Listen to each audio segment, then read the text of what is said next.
You headed for the umbilicus to consult with Elidibus, right? That's a lot of words. I think about it. I'll do some consulting of my own and speak with Lena, decide how we might best prepare for the final days. So it's farewell for now, but we'll see each other again, I'm certain of it. It's got some new fancy weapons. Did this shield just like extend itself? No, it's just fancy. Okay. Why am I walking there? Why am I walking there? Warp.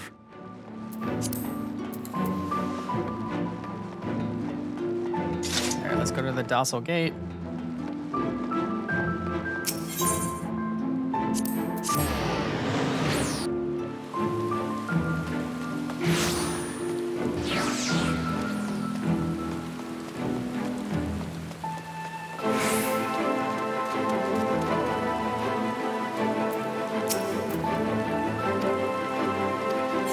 Let's go inside.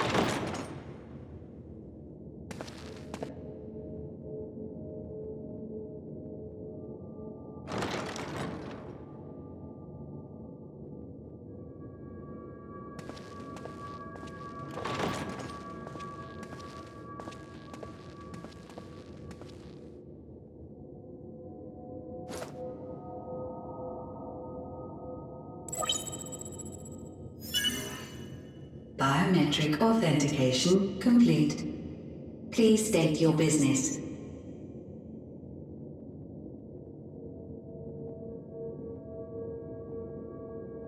Acknowledged. Reinitializing Circus Tower systems. Searching for Elidibus entity.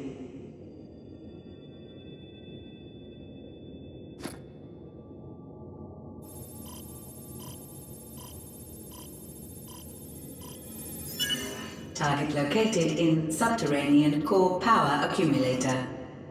Projecting image.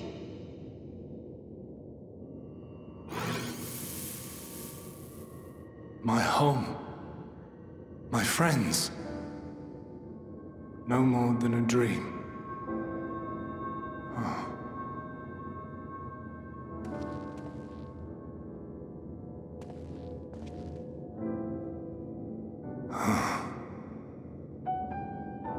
You. Why have you awakened me? I no longer sense those places beyond, or Lord Zodiac. You must explain all.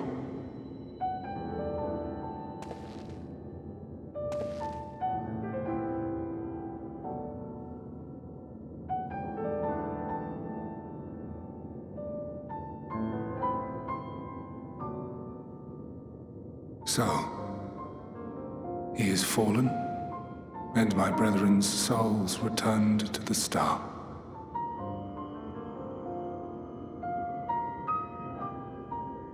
The doom we sacrificed so much to prevent is come again. Old burdens now yours to bear. But if this is Fandaniel's design, then I, as Elidibus, have a duty to fulfill. Your unsolicited act has restored to me some few memories of the convocation. Such knowledge as I have, I will share.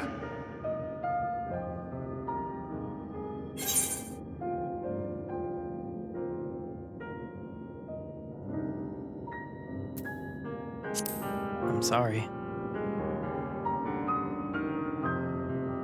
Why apologize for receiving a favor of the defeated? If it sits ill, consider it payment for freeing Lord Zodiac from servitude. Where to begin? The end. Your understanding of what caused the final days is consistent with our own. The decay first took root where the currents were weakest. Yes, a conclusion drawn by him, Fandaniel. Not the him of here and now, but as I knew him, long, long ago. Having shed light upon the phenomenon, he dedicated himself to devising a countermeasure.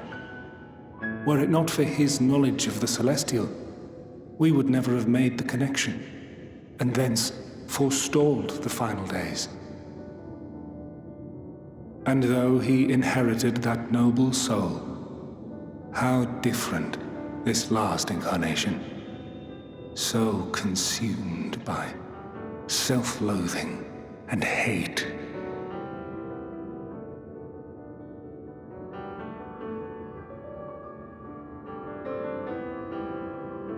Elpis. Yes, the name is familiar to me. Yet I know it not as a flower, but a place. A testing facility for determining which of our creations were fit to be released into the world. Many worked there, and before joining the convocation and assuming the title of Fandaniel, he was their chief. He was Hermes.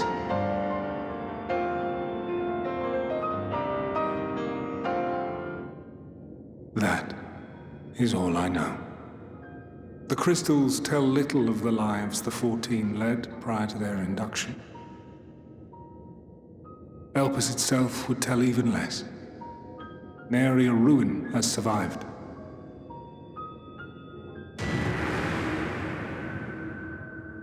Wait. I saw you there. In Elpis. No. I did not. But I did. I did. A lingering trace of impossibility. And a truth that fills my heart.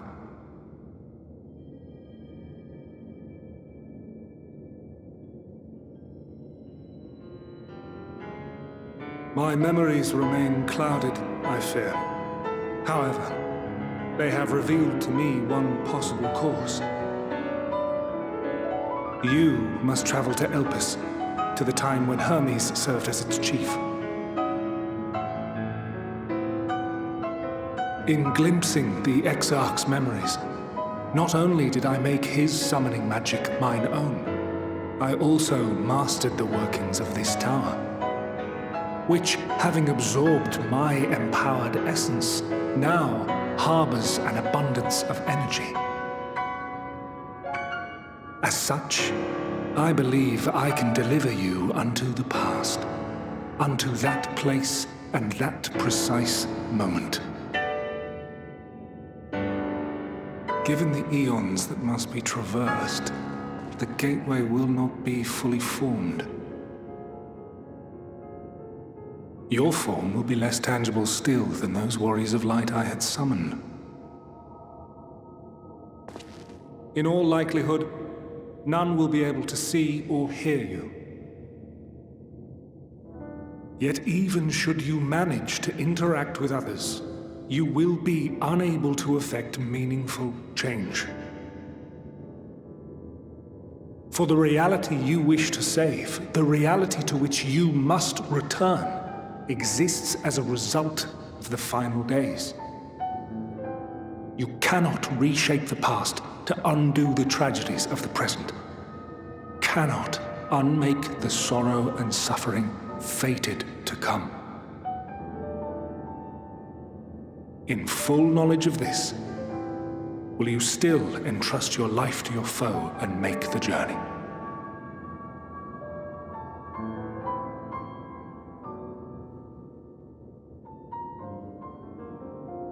Very well.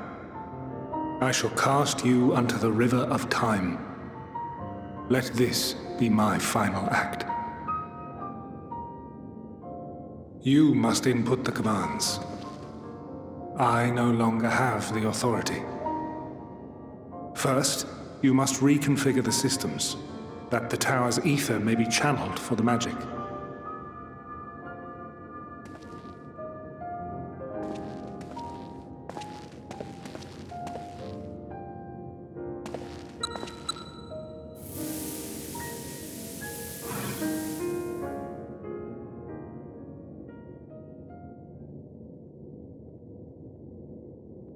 The preparations are complete. The gateway will soon open. Return at once to the ocular.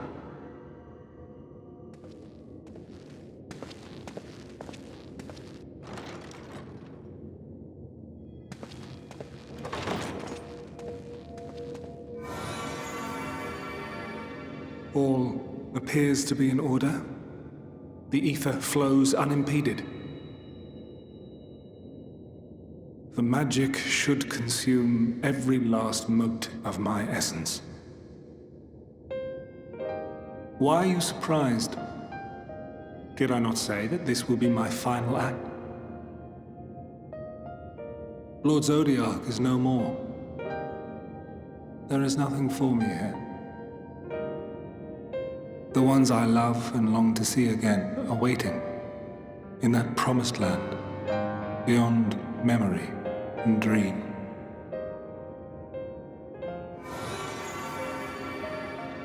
Now go, warrior of light. Go, and do not look back.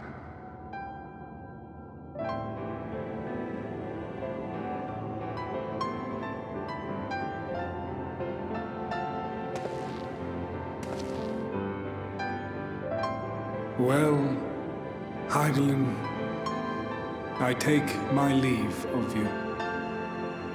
Yours is the mantle of the last of us. May you have the joy of it, the burden and the solitude.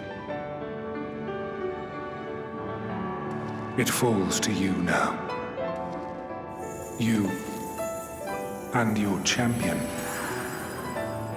to save our star.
I know that I probably can't interact with things, but come on. I want to interact with this. Device is reminiscent of an ether. Perhaps it's possible to attune with it.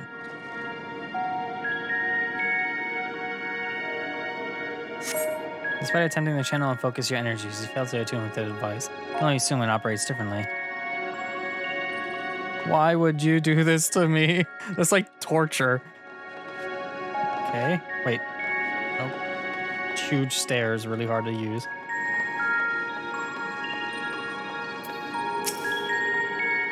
Man stands dutifully by the Aetherite-like device.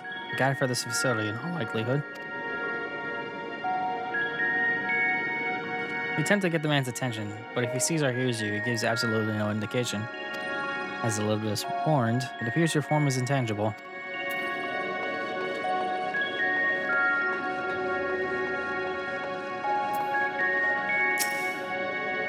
This is the right place, yes? Propylion? Judging by the woman's words, this facility is called that.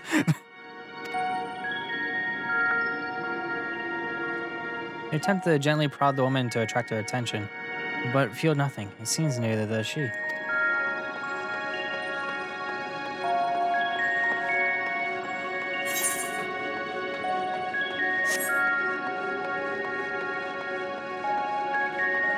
I'm assuming the door doesn't work for me.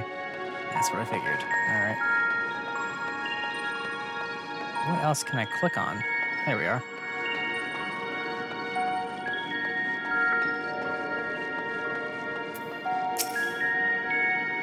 The remarkably large man wears a black robe and a half-mask, much like the phantoms you encountered at Marilamatorum in the recreated Emerald. It would seem you have made it to your destination.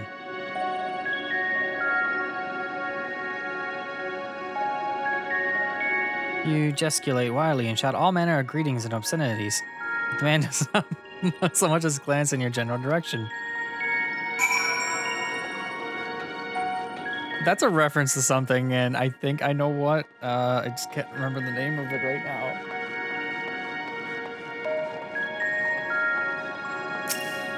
You suspect this door leads outside, but how to open it?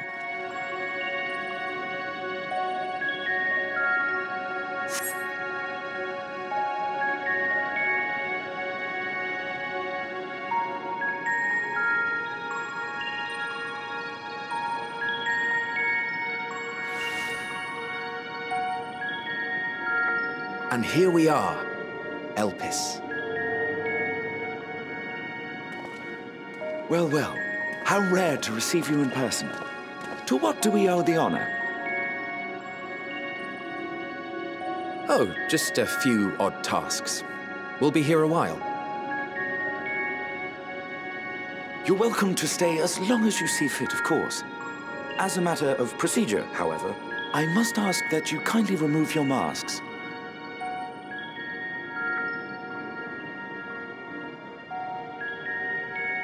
Come now. Is this truly necessary? Surely you can tell who we are. Who you are, perhaps, but I am far less infamous. Regardless, if we do not follow protocol, 'tis our hosts who would be held accountable. So, please, do favor us with your handsome face.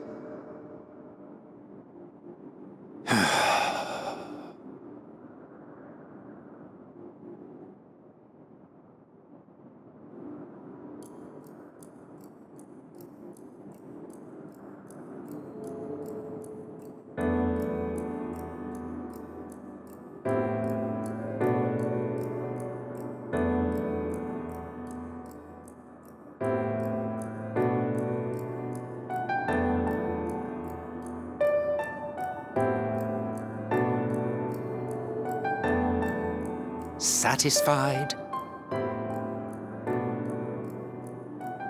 I thank you for your cooperation. You are free to go about your business.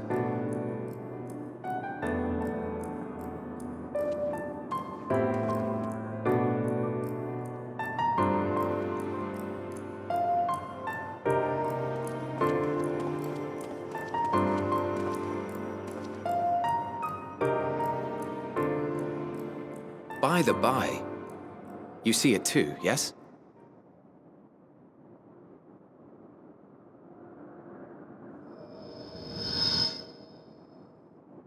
I haven't the foggiest what you're talking about.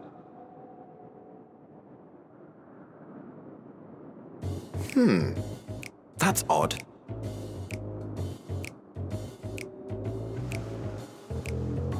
It's right here.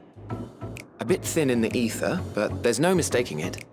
The color of its soul is almost identical to Azem's. Do you suppose he created it? Rather unusual for a familiar to have a soul, though.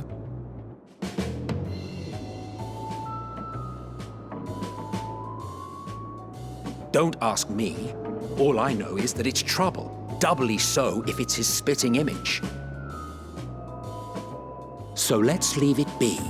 Come now.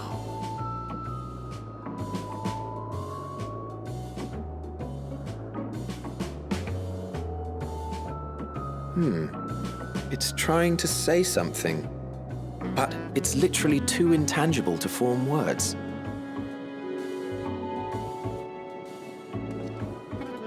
Why don't you give it some ether? Spare a snifter of your bounteous reserves.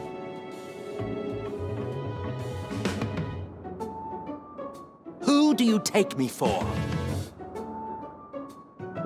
Why, a dear friend, of course. One who wouldn't let acts of kindness, such as my accompanying him on errands to far-flung outposts, go unrewarded.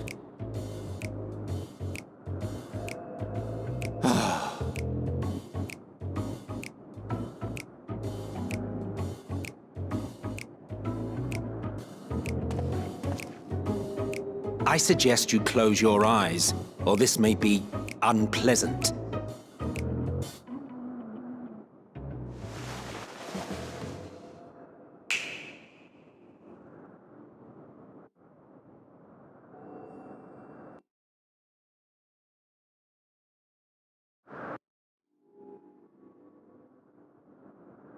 You may open your eyes.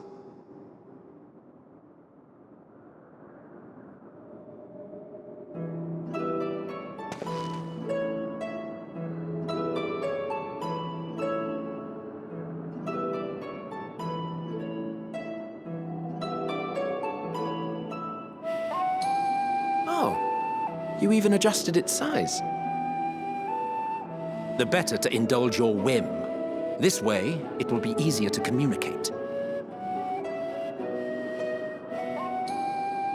How very thoughtful of you. And may I applaud your artful reinforcement. Without further ado then. Greetings! I am Hythlodaeus, Chief of the Bureau of the Architect. Sulking beside me is the most honorable Emmet Selk of the Convocation of 14. And how might we address you, my new friend?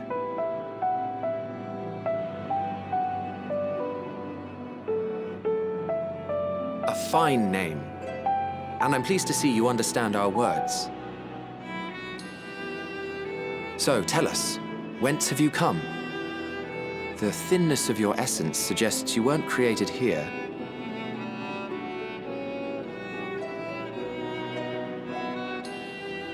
You do not know? Or cannot say? Allow me to ask a different question then. What brings you here?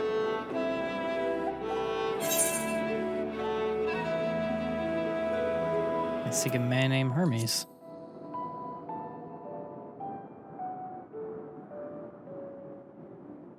Well now, the same as us.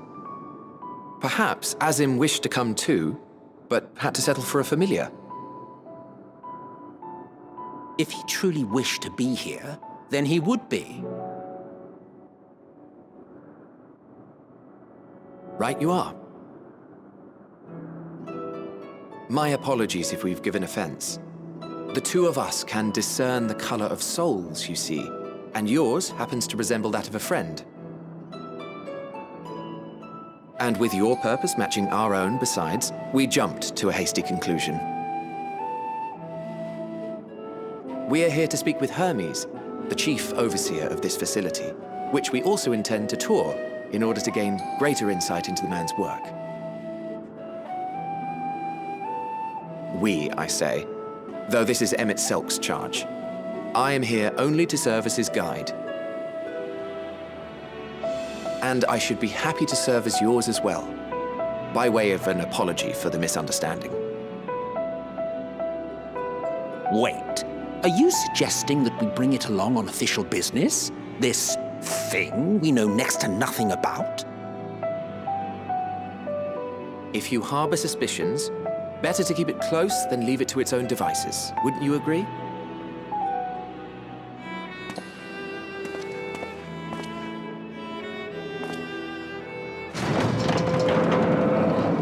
Besides, having a mysterious life form in tow is the norm rather than the exception here.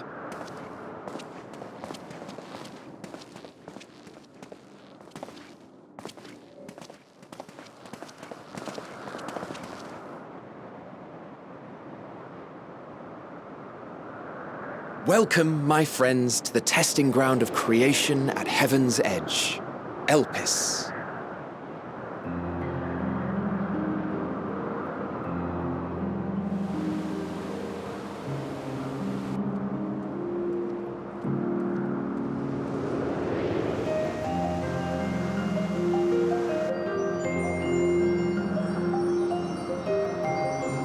This presence.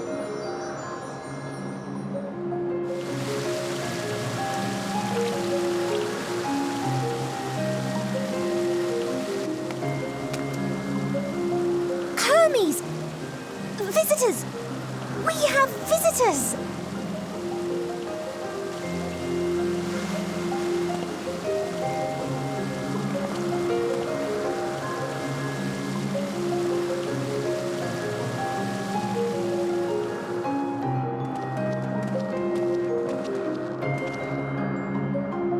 What secrets are you hiding, I wonder?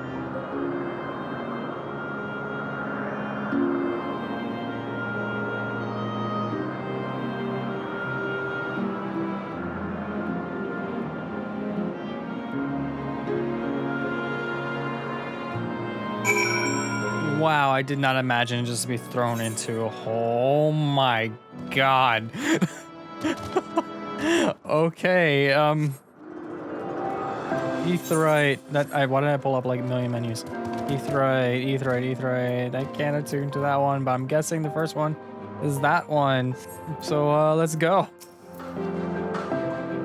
By the way, Hythiliodeus, I was nowhere close. I said Hythiliodeus or something like that. I was like Hythiliodeus or something like that. I don't even remember what I said anymore because, wow, I was so off, but okay.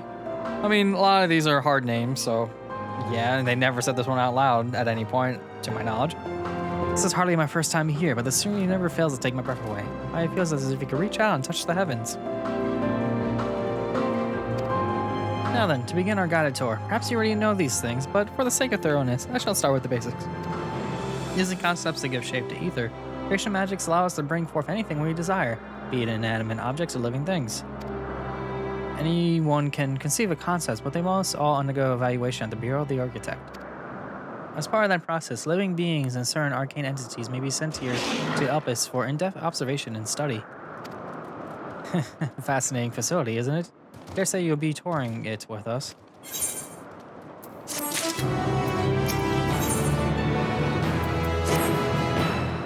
Now then, our friend Hermes, aside from overseeing the facility, he also conducts his own research.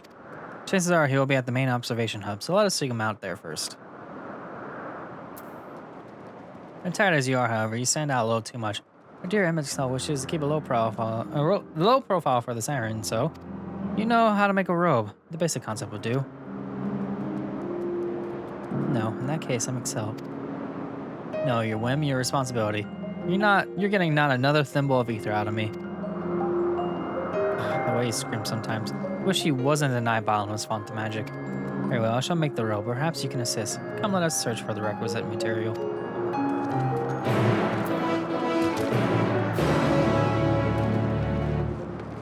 Okay, then.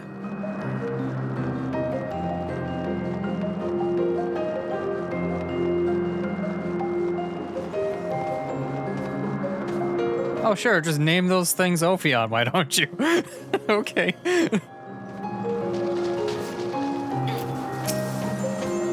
Yes, these creatures suffice.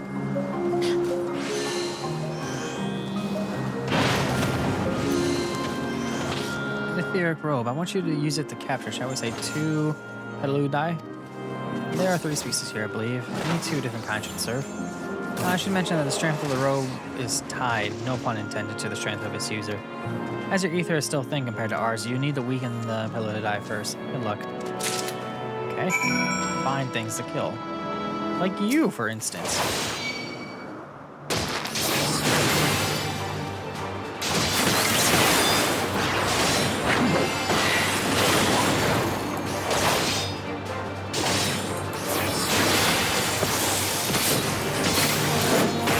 Die just a teeny bit quicker, please. Man, I'm loving that attack already.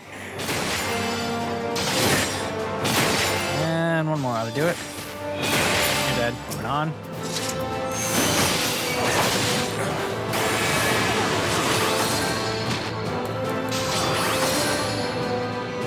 Three. I'll lower your attack down. Let me move over here out of the way of that. One, and then... Oh, it ran out. I guess I miscounted again.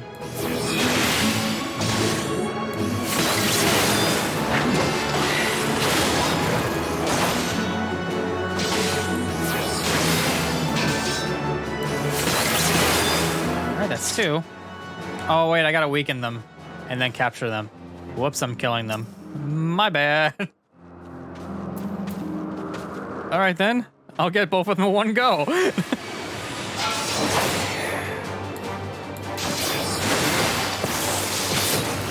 I thought I just had to kill them.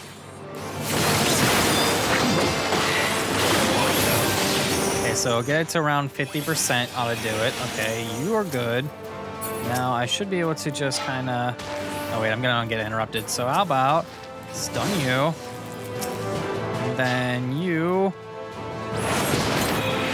Okay, got it. For you.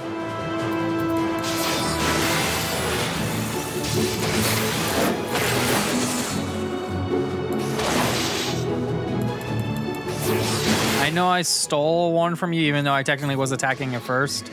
So if you find one, I will help you. I don't think you could actually hear me, but I will help you once I kill this thing.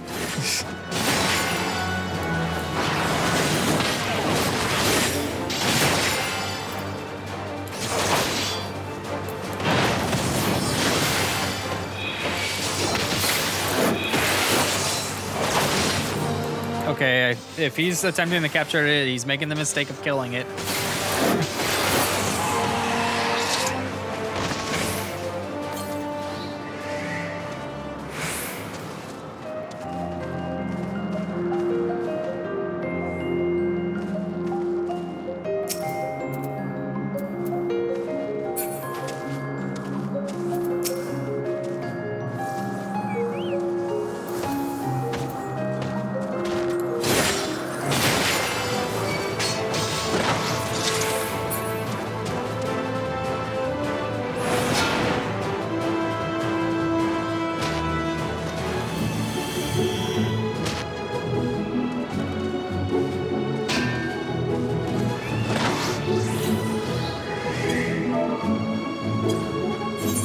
I don't think that worked. Just helping out.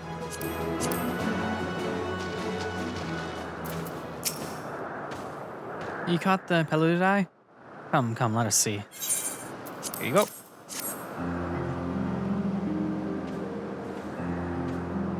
Yes, these fine fellows will do nicely. Now for the spotter reversion.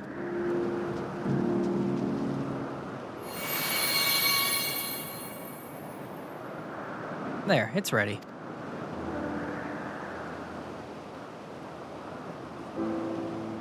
It's nothing fancy, but then we're trying not to stand out. Try on for size.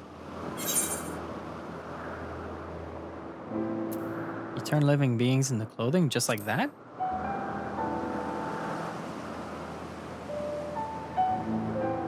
Well, not just like that. You need to revert them to their constituent ether first. Lest you wonder why I asked for two species, it's due to a difference in their etheric balance. Blending them allows us to produce garb with superior etheric stability. Well and good to disguise and educate it, but it won't fool anyone who can see worth a darn. Fair point. At the very least, it should spare you unwanted attention from casual observers.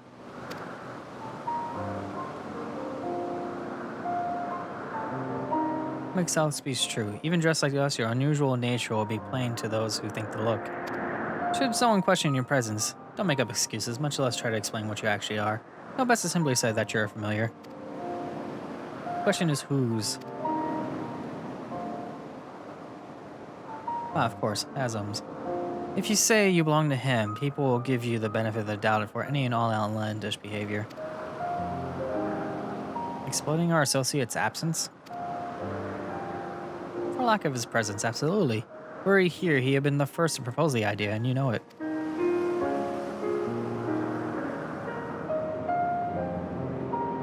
With that, your story is settled. Let us continue with our errand.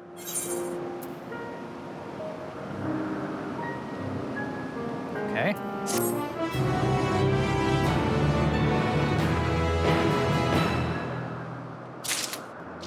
I guess I'll put those on. They're always somewhere down at the bottom. There you are.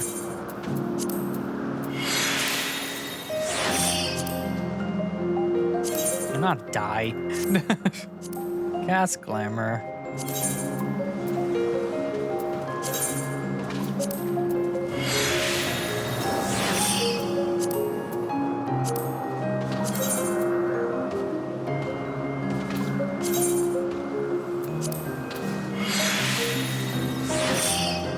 My gloves stand out like a sore thumb right now.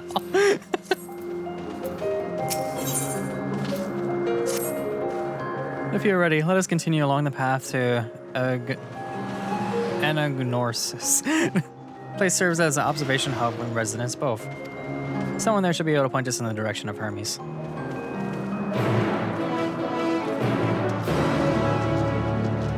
Honestly, it might just be easier to, if I want to, like, be... yeah, I don't even see anything in here that I could use. I can't even use, like, a remove.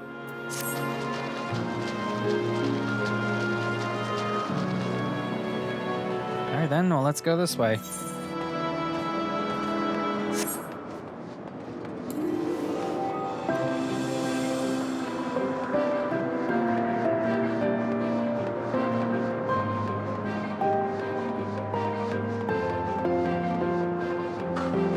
Did not expect this, like, at all. I wonder if I'll find ether currents here, though.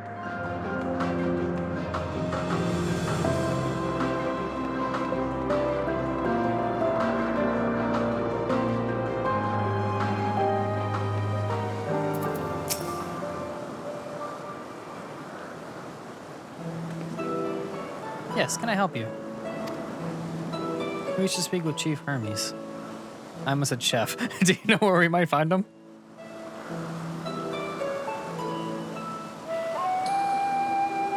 Come on now, by your mask, I assume you're one of the 14. Wasn't aware there was to be a visitation. Between you and us, it's something of a surprise. Your discretion in the matter would be appreciated. I see. My lips are sealed. How would you be, like, discretion if the mask is different? The chief should be out conducting observation as usual. His focus of late has been aquatic creatures, so I expect you will find him at one of the pools here. The pools, you say? Many thanks, and apologies for disrupting your work.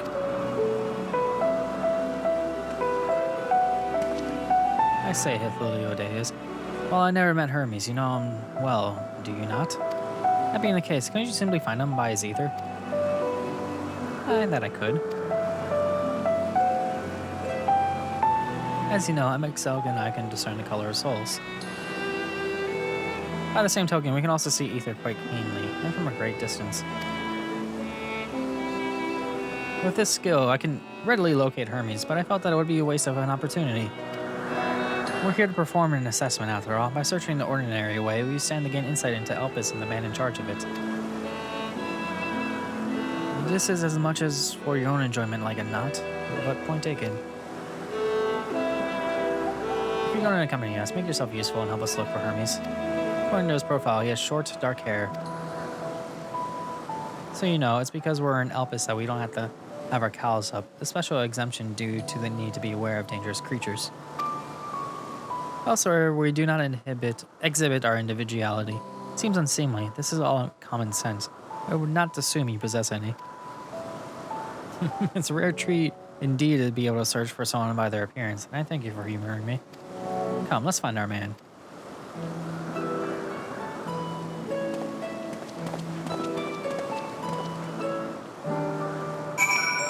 All right, then.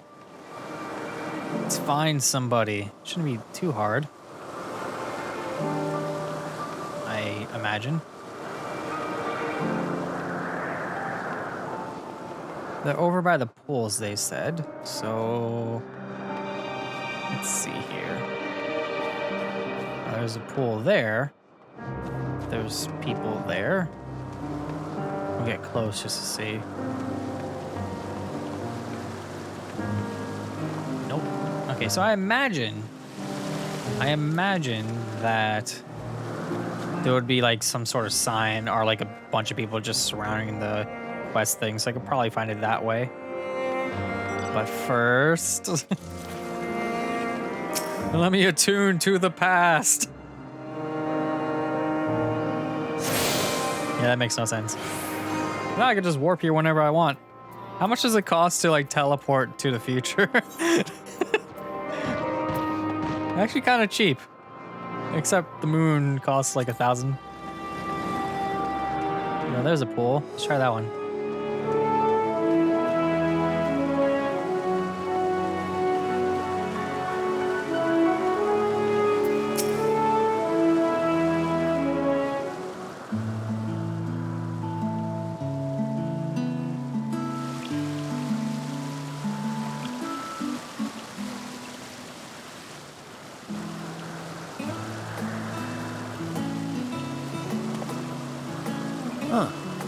You are...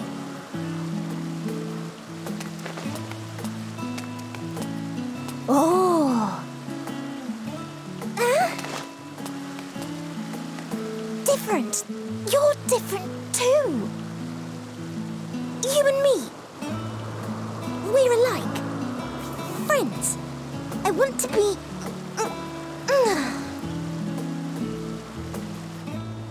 Wait. Please. Wait.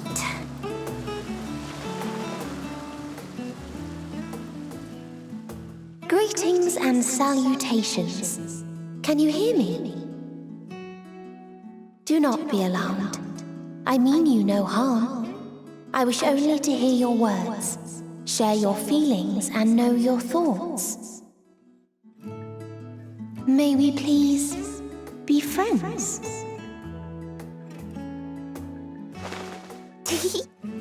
May we please be friends?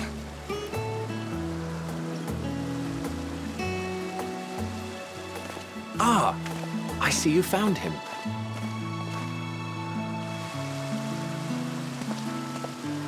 It's Ladeus. It's been a while. Too long, I think. Too long indeed for close collaborators. On this blessed occasion, I bring not only myself, but others who long to speak with you.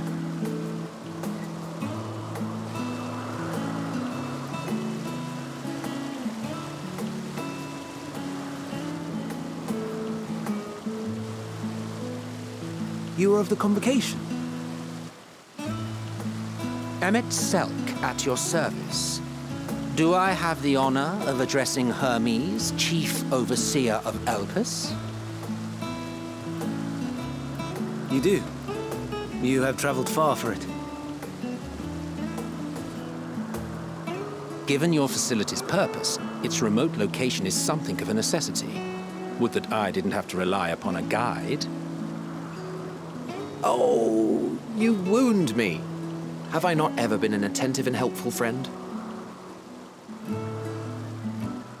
But moving along to more agreeable company, this one we chance to...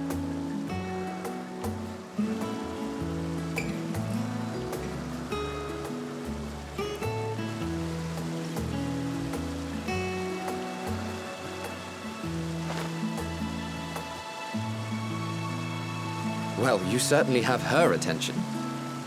Is she one of yours, Hermes?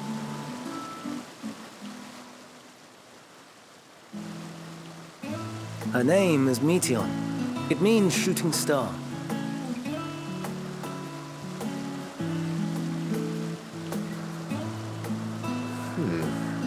If I may make an observation, her ether is terribly thin. I fear she might dissipate at any moment. Nor do I believe you've made a submission to the Bureau. I would remember such a concept if you had.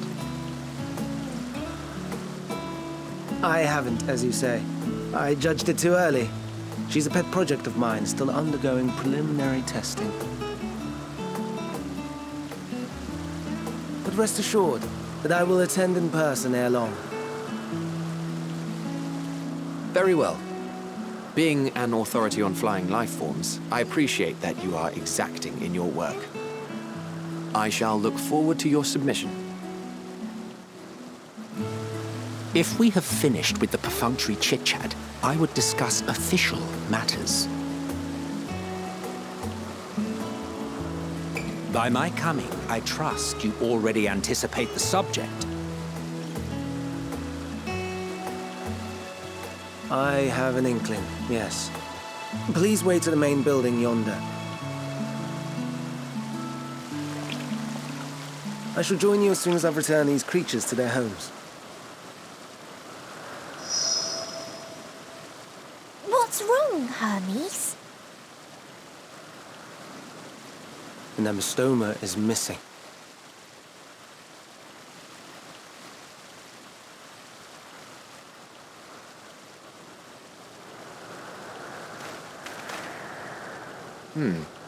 I may have found it. A creature with the self-same ether as those there, nestled in the boughs of a tree outside the grounds.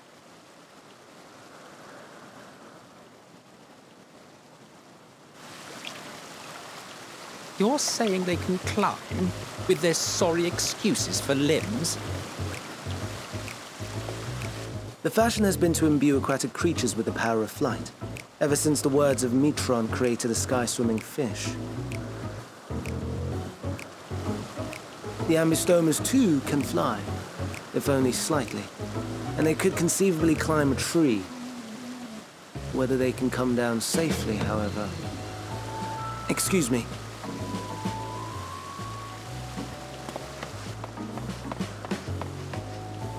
I'll help, too!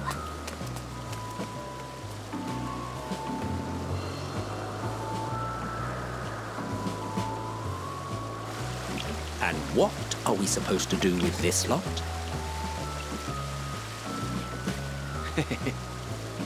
May I suggest we split up? If you would be so good as to assist Hermes, Emmett Selk and I shall keep an eye on these adorable creations in the meantime.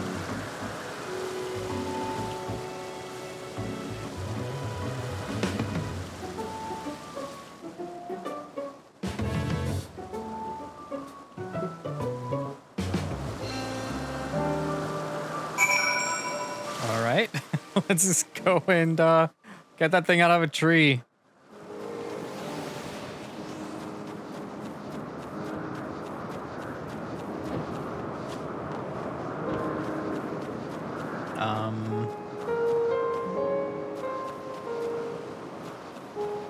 There we are.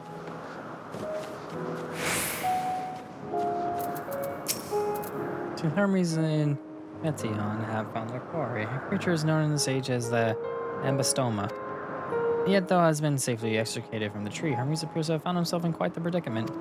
Ambystoma. Hermes saw it high up in the tree. He climbed up to get it, but it jumped on him and he slipped. Do you need a hand? Oh. I was like, where? No, I'm fine if a little embarrassed. Now, for your own safety, please stand back.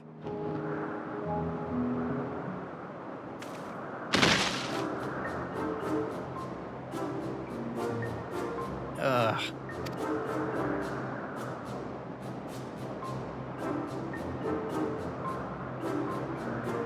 Hermes, are you all right?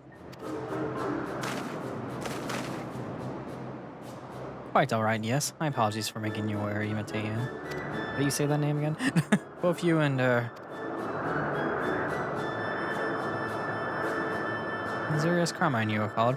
Intriguing name, however, somehow reminiscent of a new creation. Thank you for coming after me.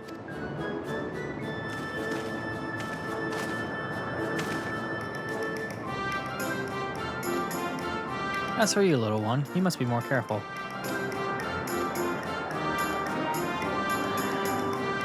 You may be able to fly, but it doesn't mean you cannot fall and hurt yourself. Oh no, I forgot all about its fellows.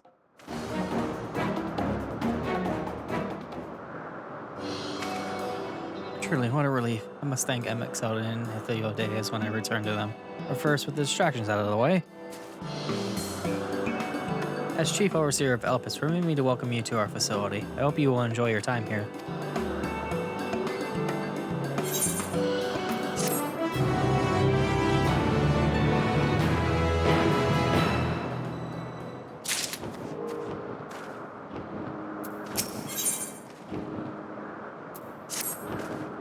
Well, we mustn't keep the others waiting. Let's return to Agnorsis.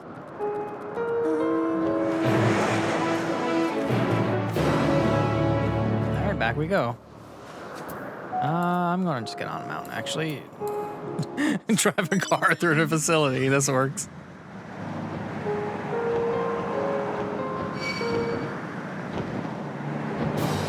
Bird of Elpis.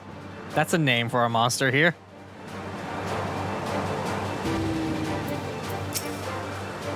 My apologies for the trouble. Owing to your kind assistance, all hemastomas are safe and well. I'll presently send them back to their space. If you would go on ahead to the main building. Upon entering, you will see tables and chairs, a meeting area. You may speak there. Farewell. Take care not to let the creature slip away again. Slip away again, bleh. Okay then. To the meeting area we go.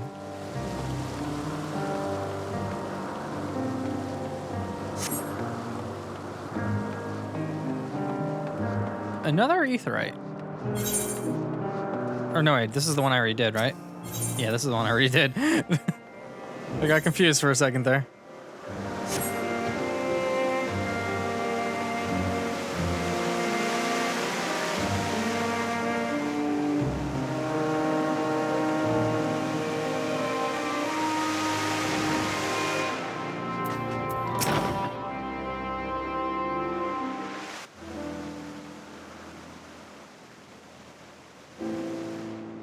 This appears to be the place. And here is where we part ways. We will be discussing highly sensitive affairs. Only a select few may be privy to such knowledge, and that does not include someone who cannot or will not divulge their origins.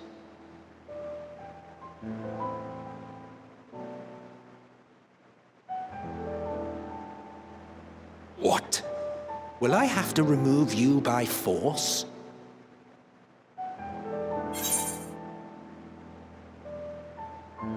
I have important things to say to him as well.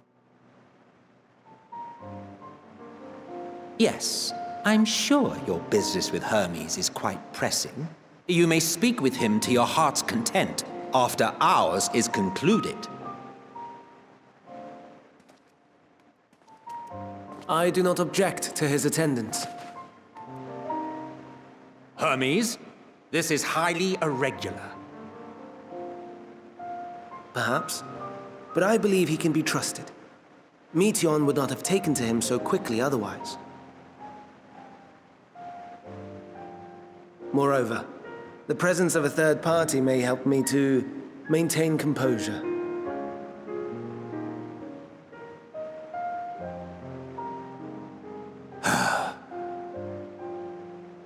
As you wish, then.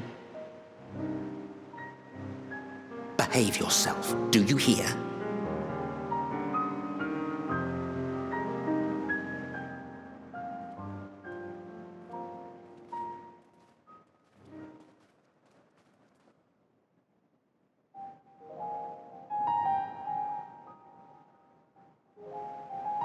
So, it's finally happened, then. Aye. Van Daniels declared his intention to step down and named you as his preferred successor.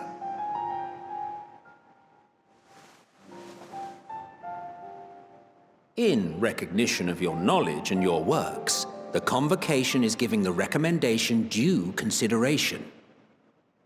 As one who does not know you personally, I am to use my impartial eye to take your measure. And above all else, to ascertain your disposition towards the invitation.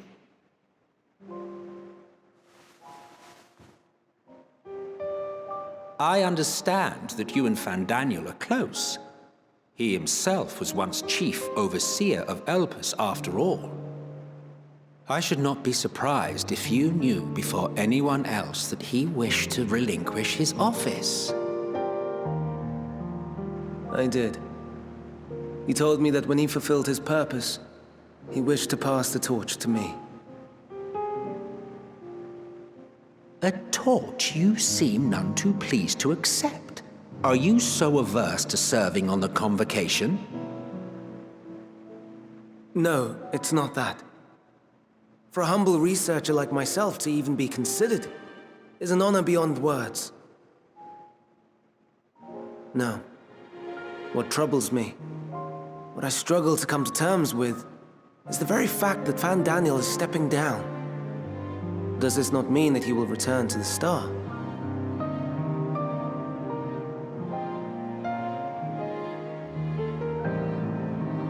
Of his own volition, yes, like so many others have before him. Return to the Star? Does that mean die? Well now, that's not a word I hear often. Is that what you say here in Elpis? Mankind is the life of Aetheris. Each of us, a drop of blood flowing through its veins, bearing sustenance. In our finite time upon it, 'tis our duty to make it a better place, that all who call it home, now and in future, may abide in happiness. To that end, we have dedicated ourselves to the pursuit of enlightened creation. And by our efforts did we transform this once untamed wilderness into the peaceful paradise you enjoy today. To return to the star whence we came is a privilege afforded to we who have so loved and nurtured it. A choice embraced by those who have lived their lives to the fullest, in service to our world. And when they depart upon this journey, it is beautiful, always. The 14 are no exception. 'Tis believed no occasion is more felicitous than the fulfillment of one's duty. Our office becomes our lives, and to retire is to return, or so the majority of us hold. Some few have elected to eschew custom.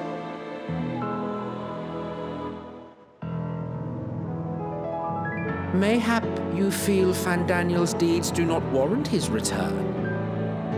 Yet you should know his accomplishments as well as any. During his time, he conceived of countless outstanding concepts. And channeling the wealth of experience he attained here in Elpis, he brought forth many new specimens. I know of all this. I do. It's just, I cannot fathom why someone so great and wise, who could still do so much good, would want to end it all.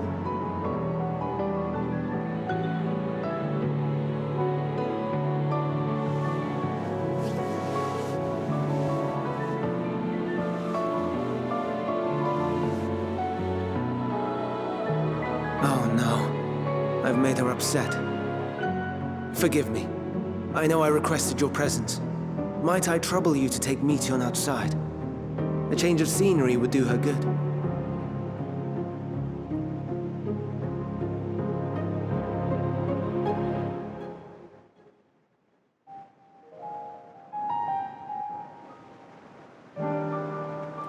Well, I guess I got the gist of their meeting, but I'm still going to miss part of it. I'm I'm sorry, Azurius. I didn't want. I didn't mean. A walk, perhaps. Perhaps we can go for a walk.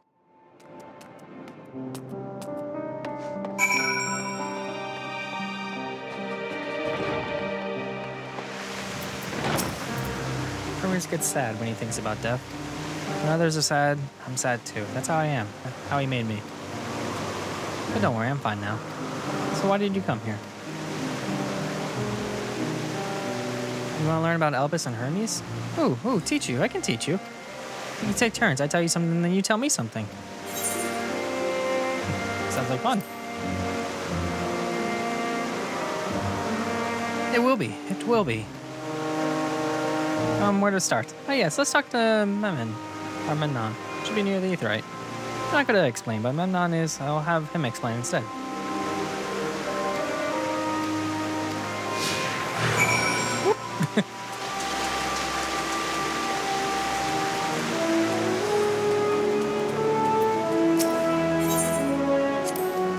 Ah, the Aetheryte. Anyone can use it to teleport anywhere.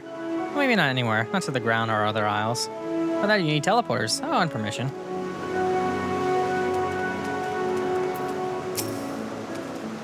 And what have we here? You look like a person. You have the features of a beast. I assume you are familiar, like... I wonder if that's actually, I really wonder if that's actually, like, custom text to the race I am. You're a familiar Meteon. Is there something you need? This is Azurius. Can you teach him about Elpis? Ah, newly arrived familiar, is he? Very well, I should be glad to introduce our fair facility to him. As you know, it is mankind's duty to make the star a better place. As part of this duty, we employ creation magic to bring forth new life. However, we cannot simply release our works into the world, for it would lead to chaos. No, and for any and all life forms, we must undergo extensive testing to determine their fitness to exist. Testing which is conducted here in Elpis. Every candidate is subjected to rigorous study, in which we identify their properties, surmise what habitats might be suitable, and speculate as to the effects they may have on the environment and other species. Should it be judged a beneficial addition to the star, it will be allowed to take its place in the world. The two of you, too... Yes, that's right. The two of you, too, were created with the hope that making the star a better place. So heed your masters well and do good. You do hear? You will, Memnon. Thank you. Thanks for the lesson. As somebody goes off and drives in their car. You have a turn. Now I get a turn. Where did you come from?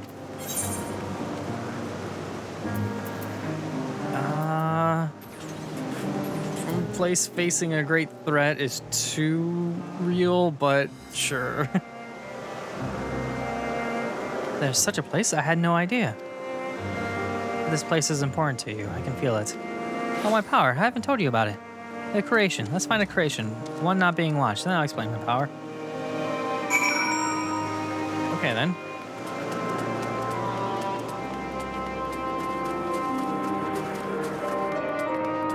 Motionless bird.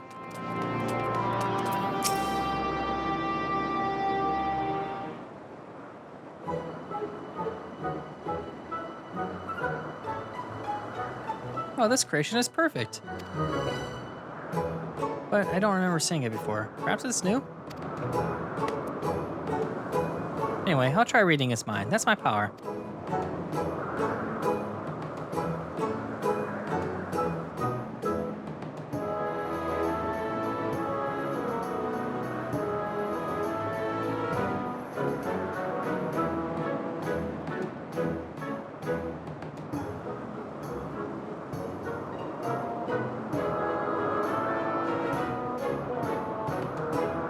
I can't read it. Or maybe there's nothing to read? Wait, please wait. I'll try again. With you this time.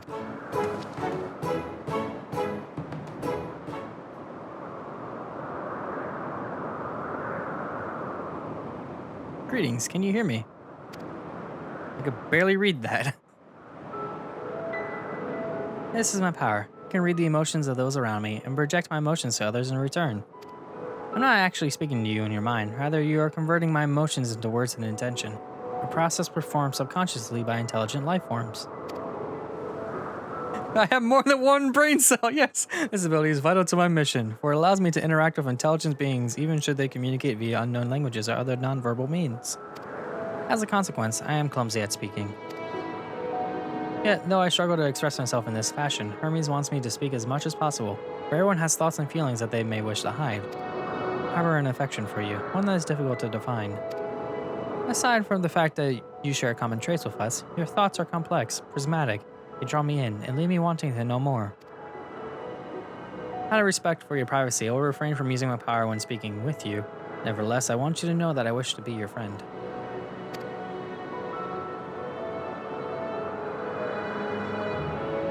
Did you hear me? Good. Now it's my turn again. So what are you good at? It's a secret.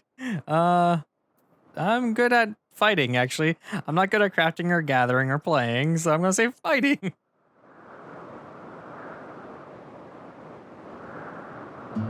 Oh, fighting. That must mean you're strong.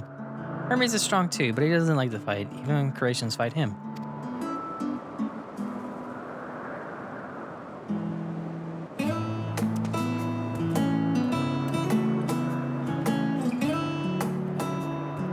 I think we might be bothering it.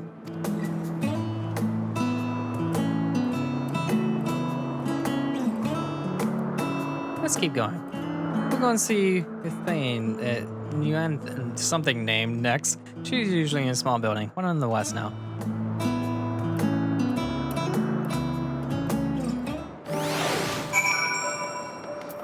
So over here? That's not very far.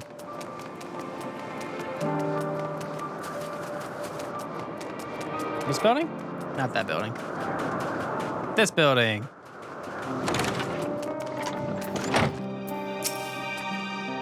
Well, if it's a Medion, I see you brought the friend today. Greetings, Wantha. I'm an apple. Could you make me an apple? The kind Hermes likes, covered in syrup. I want the sheriff of Azurius. Oh, candied apple. Hermes is certainly partial to them, but you know you can't eat Meteon. You are made to do so. But I like it too. It may seem that way, but it's due to your ability to share others' feelings. You've taken Hermes' likes to your own. In any case, I can't prepare an apple right now, but I'll bring one for Hermes soon, I promise. I'm sorry, Azurius. I wanted to show you my favorite thing. I think I asked about yours, but I failed.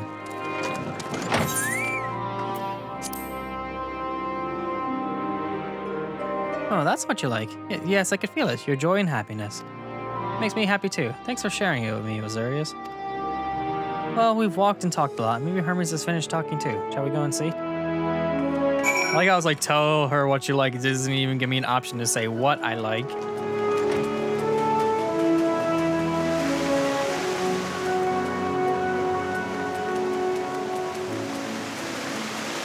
Here we are, back in the building.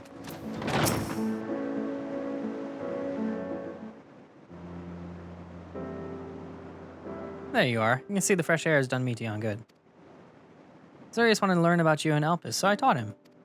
About this place, about my power, about your favorite food. I'm not sure if that last one will be of any use. But I do appreciate your keeping Meteon company. While you're away, I finished speaking with our guests. Finish. Harley, you requested time to consider the invitation, so we have no choice but to occupy ourselves with the inspection of your work. My apologies. But it's been decided that Emixelka and I almost said it. Ithilio Deus will accompany me as I tend to my duties. If you wish to learn more, perhaps you would like to come too. I'm compelled to remind you that he's no way associated with the convocation. We simply chanced to meet at the Propylion. There's no guarantee that the matters we discuss will remain private. Do not mind. To see the joy his presence brings me on, I cannot imagine our mysterious friend harbors malicious intent. Azurius is kind, really, truly. He taught me as much as I taught him. You're coming, of course, to watch Hermes. You're bound to learn lots and lots.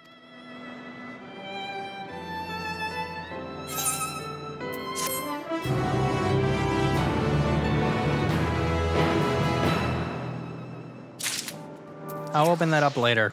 Stupid thingy in the way. If everyone's ready, there are a few creations I need to check in on. First, we shall return to the spot where we found our wayward ambystoma. Have care when you step outside a hub, for there are many unruly creatures about.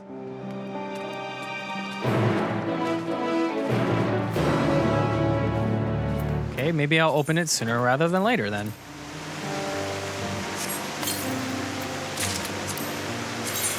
Ooh, that looks fancy. I like that. I'm going to kind of just plop it on in there and a little bit of a bam. And for now, I will just cast the glamour. I don't really need to, but I like playing along, so put that back on. There we go. Bam, bam, bam.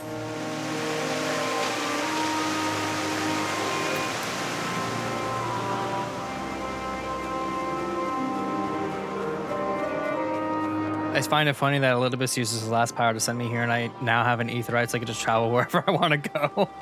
Granted, story reason-wise, I probably shouldn't be able to return, but maybe I can because maybe the thing is just able to now. I don't know.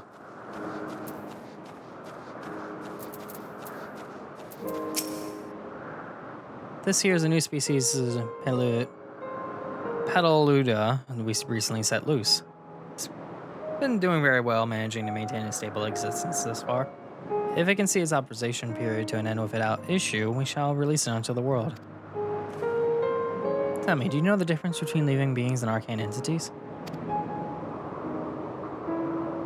It is the presence of the soul, yet the soul isn't something you could choose to have as well. At will, blah. No, it manifests only in those beings whose form adhere to the laws of creation, that can endure on their own. Beings that do not fulfill this requirement, such as those spontaneously born of magic and natural phenomena, do not have souls. No matter how much it might resemble flora or fauna, if it lacks a soul, then it's considered an arcane entity. So you see, it is not for mankind to decide what is living. That domain lies beyond our manipulation, and it is hubris to assume otherwise. But come, let's head to the nearby beacon. I received a report that arcane entities have gathered there.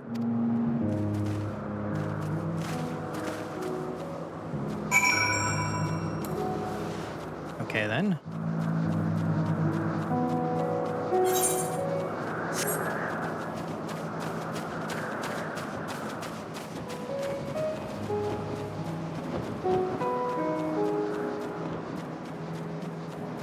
Is that the beacon? No, that's just a lamppost. It's somewhere around there.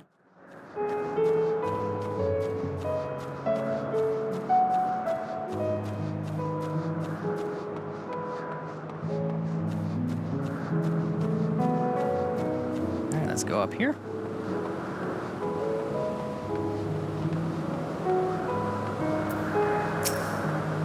Oh yes, lightning phenomena. Pneuma, blah, close enough. This is the report said. Although we call this structure a beacon due to its form, it is in fact a magical device, manipulating the balance of elements. It keeps the owl airborne and maintains the climate thereupon.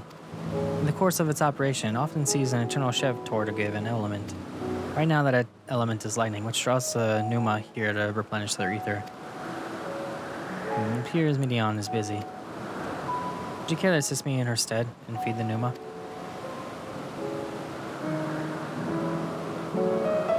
By using this lightning converger, you can harness ambient lightning and focus it into a ball. Veritable feast for our dazzling friends. Go on, give it a try.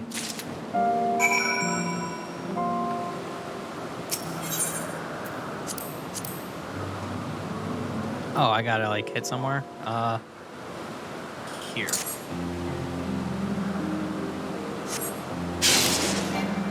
What? How did I miss?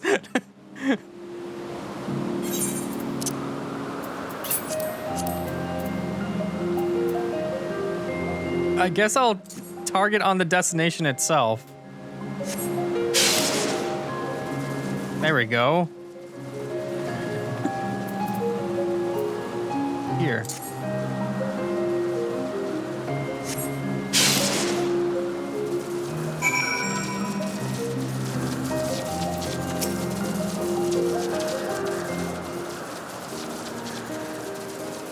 Perfectly done, Azurius. Look.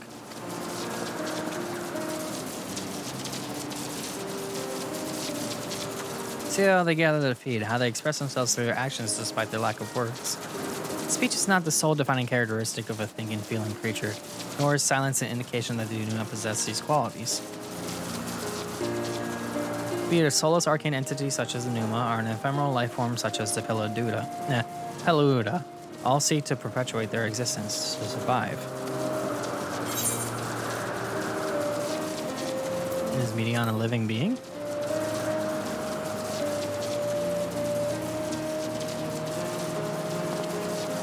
A good question. I can answer it from a theoretical standpoint. It ultimately falls to the Bureau of the Architect to pass judgment. Those with exceptional vision, such as Hifliodeas, may be able to ascertain her true nature. But to me, it doesn't matter. She is herself, and that's all I need to know.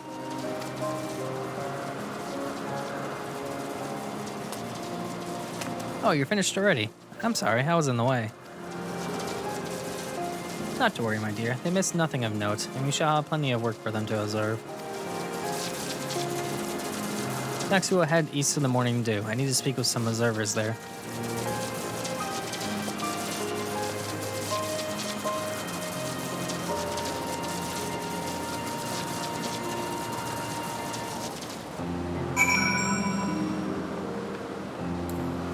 All right, then. East to that.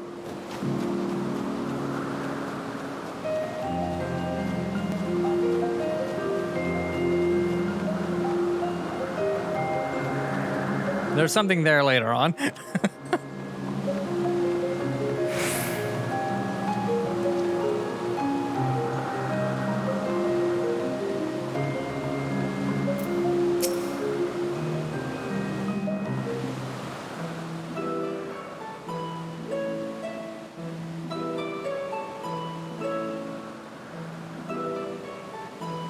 Amazing, is it not? The Ampelos, one of our newest subjects.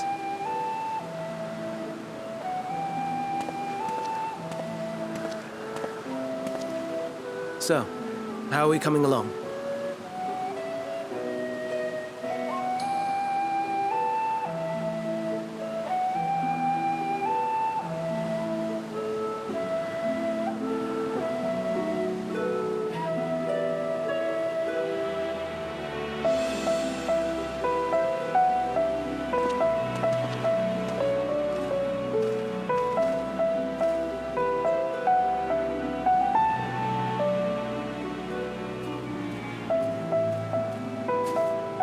This place is Elpis.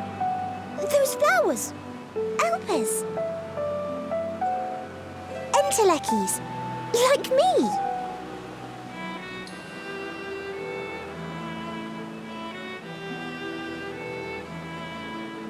They are a product of Elpis, and so named for their birthplace. A happy accident, born of the hands of a former researcher who loved beautiful blossoms. Unique for how they change color, to reflect the emotional state of those nearby. Though be it here or elsewhere, they are seldom seen in any hue save purest white. Reflect the emotional state, you say? By what means do they achieve this? In creation, there exists an energy wholly apart from ether, one driven by emotions. In like manner to how we manipulate ether, this flower is subject to the influence of said energy.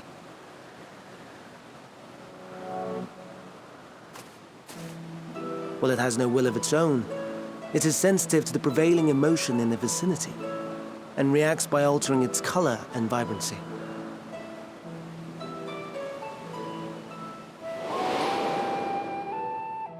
Akasha? It is one of the unseen energies defined by Harnish alchemical theory. Though a gross oversimplification, some describe it as an essence influenced by feeling.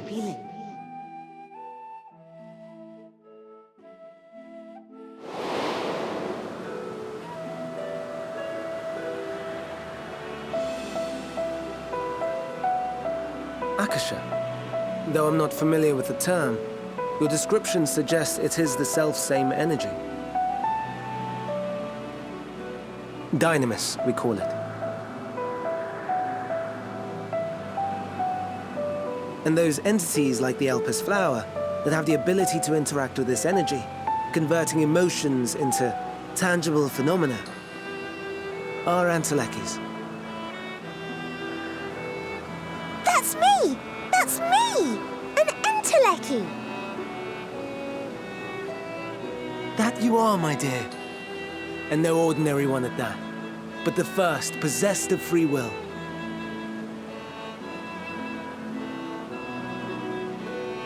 Wait. A form of energy other than ether?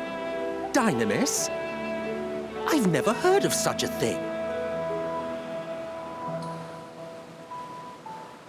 Hardly surprising. Dynamis cannot be seen, much less felt. And though its existence has long been theorized, we had no proof until the flower's serendipitous creation. What's more, Dynamis is far weaker than ether. Under normal circumstances, its effects are drowned out by the latter. On account of which, beings comprised of and reliant upon the ether, like you and I, are unable to make practical use of Dynamis. 'Tis a truly esoteric thing, known to but a select few scholars. Intriguing. Then, given the limitations you described, why create Meteon?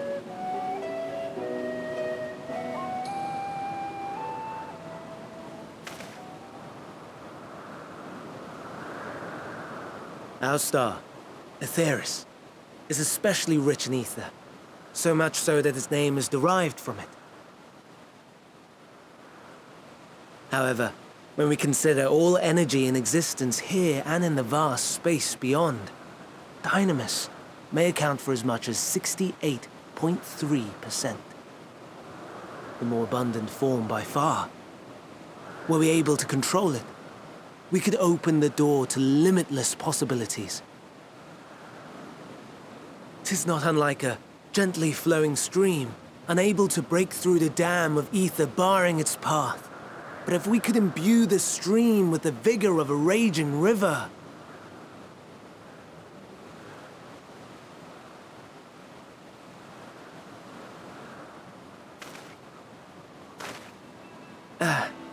Not that I have such grand ambitions.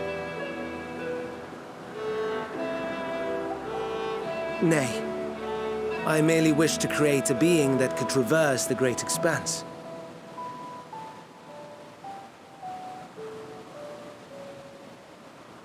The relative scarcity of ether beyond the bounds of this star was a concern. And so, I looked to another source of energy by necessity.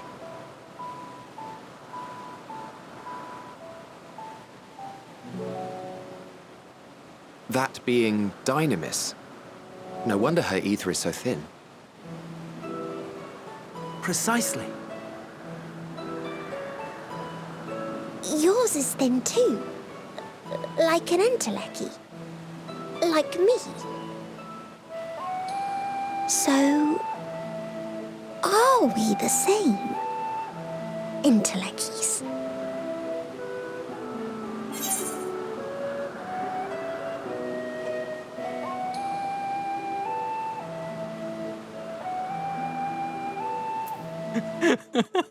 All these choices are good.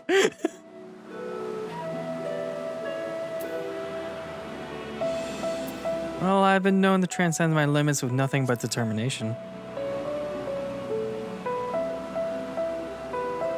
That sounds more akin to the desperate flailings of a wild beast when facing imminent death. A deficit of ether alone does not an entelechy make. It would, however, make it easier for you to interact with Dynamis. And limited though its influence may be, this quality could prove the difference between victory and defeat. You do well not to underestimate it.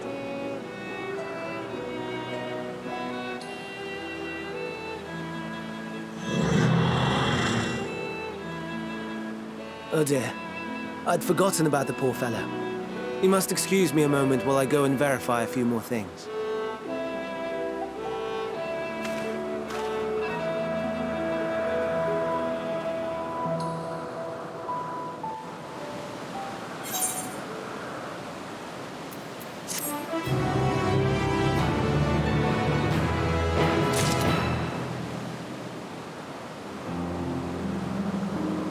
Did they really have to load that? I was literally right, like, next to where this plant and that pole is directly ahead. I moved like 10 feet.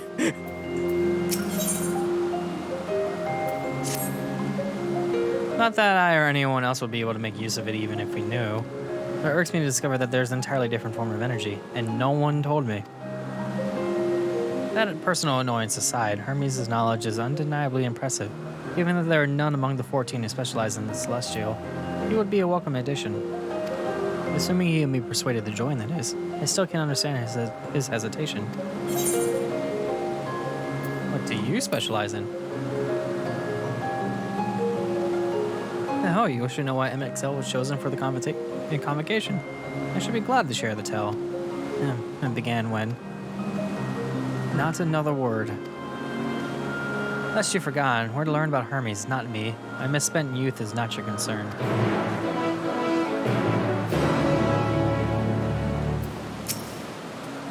My apologies for the wait. I have inspected the Amplos to my satisfaction. All is well with the creature. I dare say it won't be long ere it is released into the world. That's not a good idea. I'm going to tell you that now. It's just a monster that we kill. The creation, however, reportedly isn't faring so well. The Charybdis. That's what we shall tend to next. If you would follow me, my friends, we shall return to the main island and head north.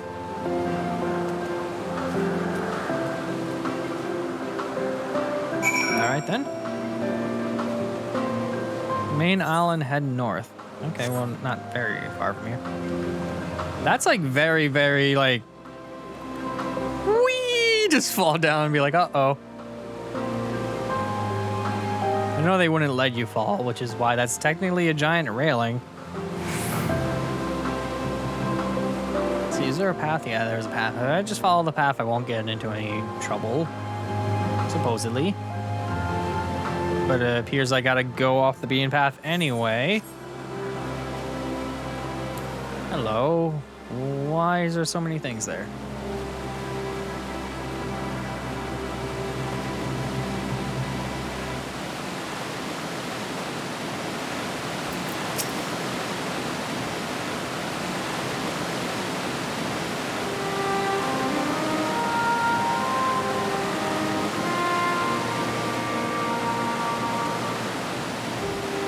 I understand there's a problem with one of the Charybdis.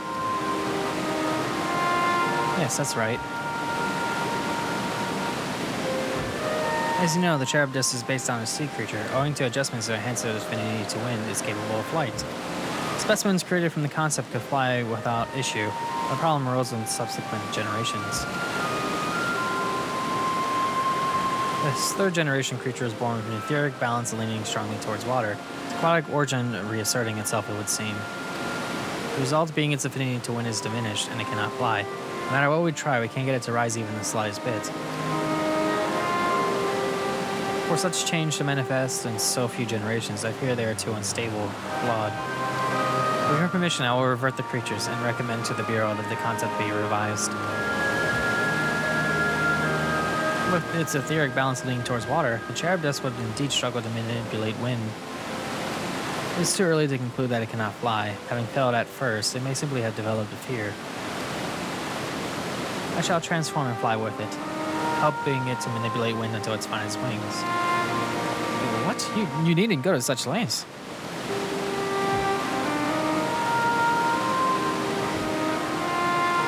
You don't know? But of course not. Transformation is an art in which one manipulates a vast quantity of ether to construct another body around oneself. In practice, this allows one to assume any conceivable form and thereby transcends the limits of one's flesh. Yet, convenient though it may be, transforming in the presence of others is considered vainglorious in the extreme, as uncouth and unseemly as running about robeless. Shameful.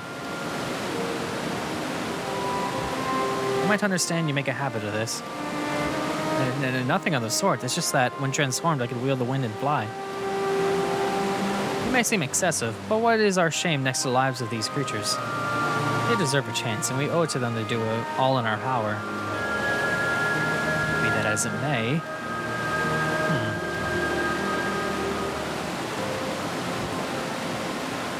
Yes, I believe I have a solution. That makes so. May I trouble you to move that Charybdis away from its fellows, somewhere out of sight?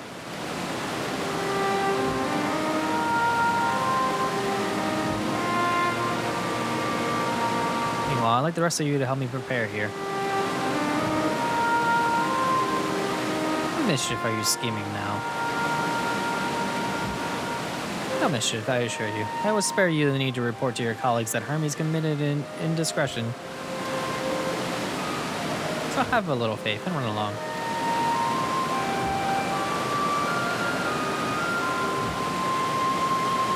I trust you don't mind.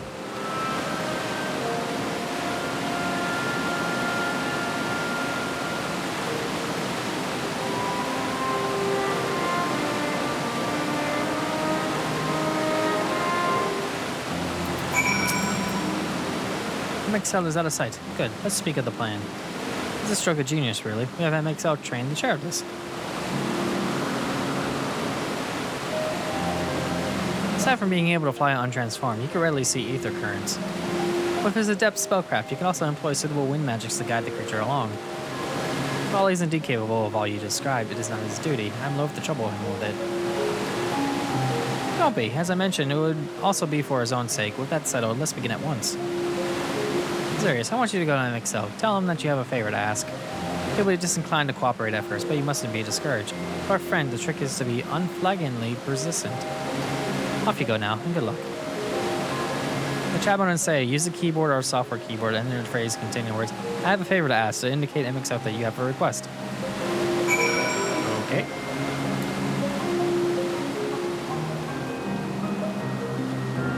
So I just go to him and say it like 20 times until he's like, okay, stop talking.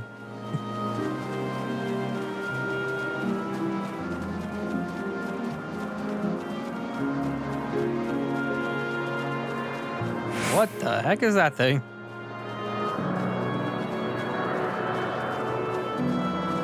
How far away did he go? Okay.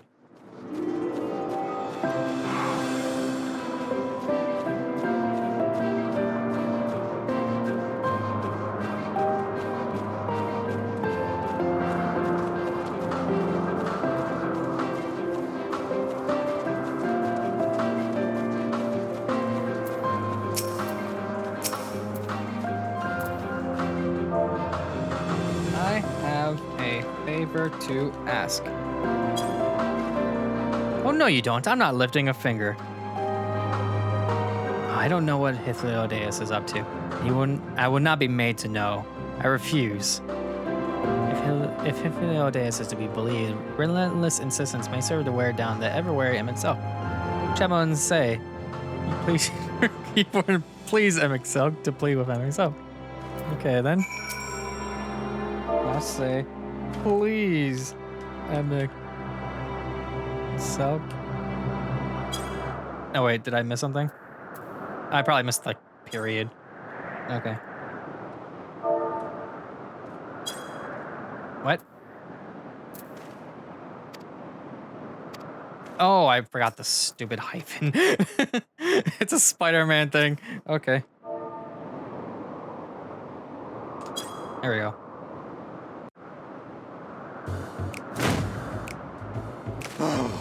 No, no, no. You are not foisting this nonsense on me.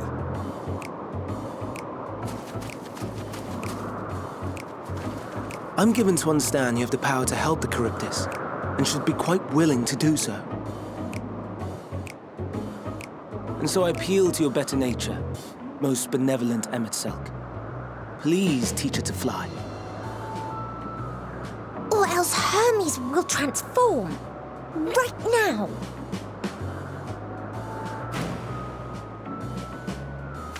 Now, there's no need to go quite that far. Altruism is its own reward, as I'm sure he would agree. Oh, would he now? And who contrived to put me in this position, pray tell?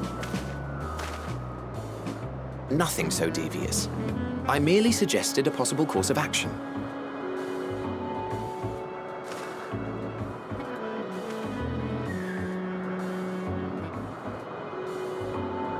Please, Emet-Selch.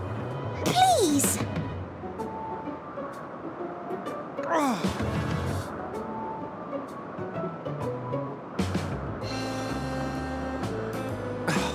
I did not come all this way to play nursemaid to your creations.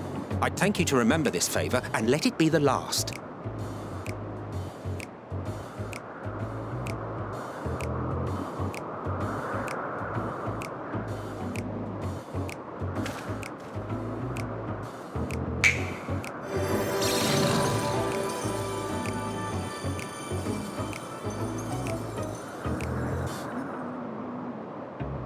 I will aid it once it has taken to the air. It falls to you to shepherd it skyward.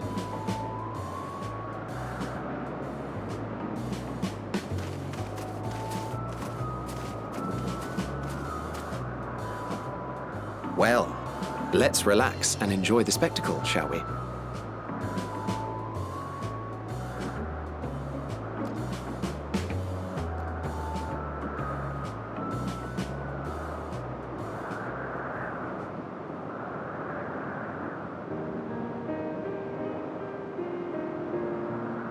You were wondering why Emmett Selk joined the convocation. Truth be told, he wasn't the first choice for the office. I was, on the strength of my ability to see ether. But I declined the offer. For though my vision is exceptional, I am pedestrian in all other aspects. Worse even, quite abysmal when it comes to manipulating ether, for example. Couldn't transform even if I had a mind to do so. What good is the ability to perceive a problem if one cannot act to address it? Emmett Selk has no such shortcomings. He excels in vision and manipulation both, the latter to an extraordinary degree. If there is a mage more powerful, I do not know of them.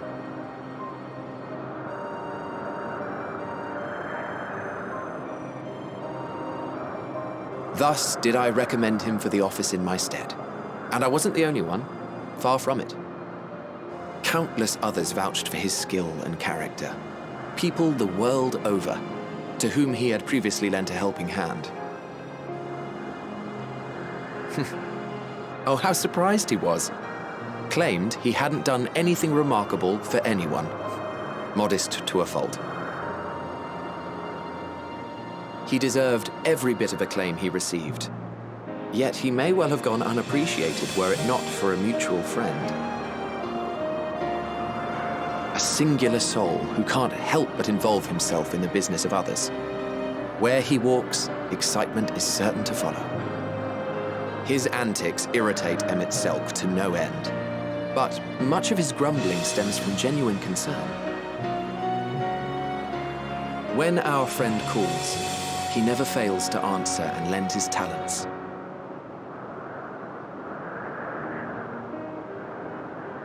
And in the course of doing so, he himself came to be recognized and respected by those around him.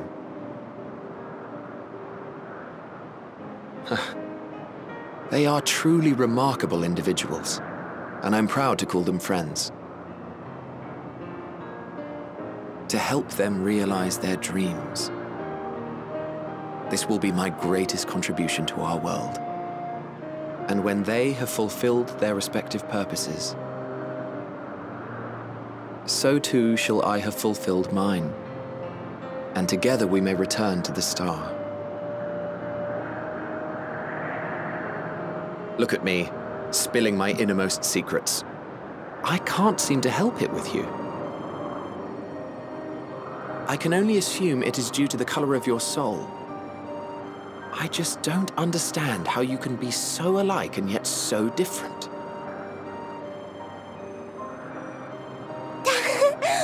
Well done, my pet. Well done!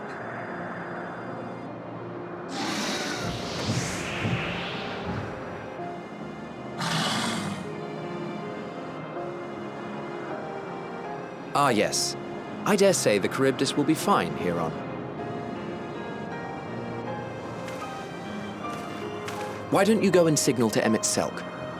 Let him know that his arduous task is at an end.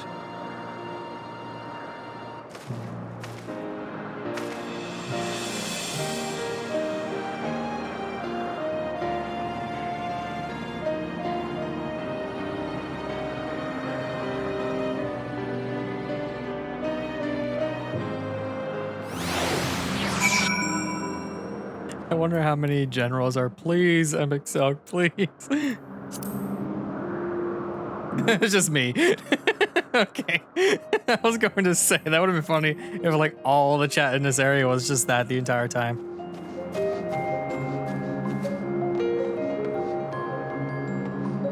Okay. I guess I just wave because I can't really target him that well. Okay, let's try that again. I can't really target him. Why can't I target him?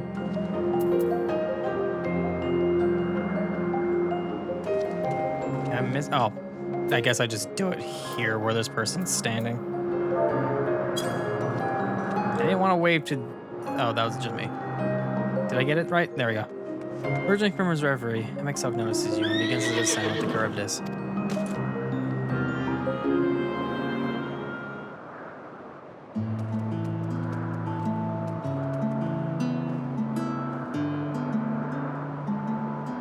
I have no words to express my gratitude. Thanks to you, the Charybdis has learned to fly.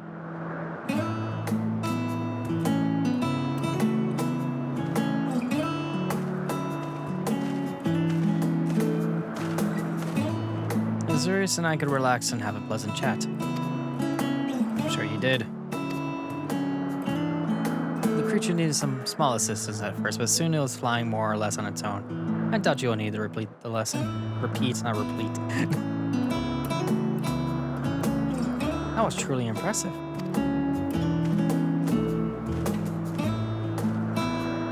I witnessed it all from afar. The Charybdis flies. Indeed, with this we're proving that even a creature with skewed etheric balance is capable of flight. Though we helped it to achieve this, the Charybdis is a herd animal. They may well aid their struggling kin in like fashion if and when the need arises. Keeping this in mind, I bid you continue observing them. If that is what you want. Be, if I may say so, rather than hoping an idealistic possibility comes to pass, would it not be simpler to have the concept adjusted? That way we could guarantee that abnormalities such as the specimen are never born in the first place. These creatures are already here. We will spare no effort in giving them a chance to survive. As you wish, Chief. As you wish.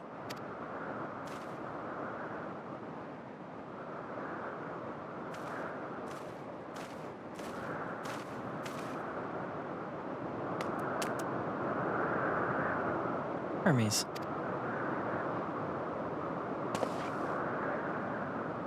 I'm fine, don't worry. Well, that concludes all my present tasks. Let's return to the Angnoresis for now.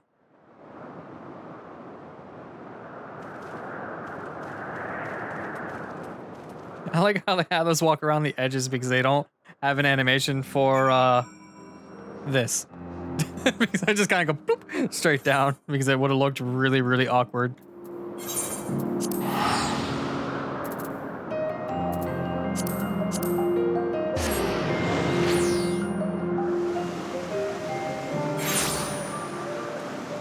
Oh, map.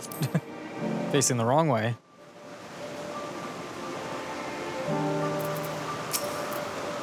What? Want to apologize for forcing me to help, do you? Save your breath. You didn't force me to do anything. I merely chose the most expeditious way to have it done without the impediment to our business.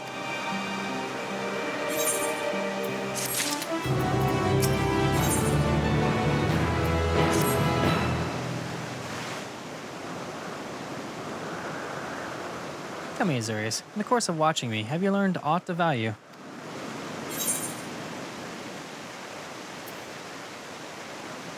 Dynamis seemed promising.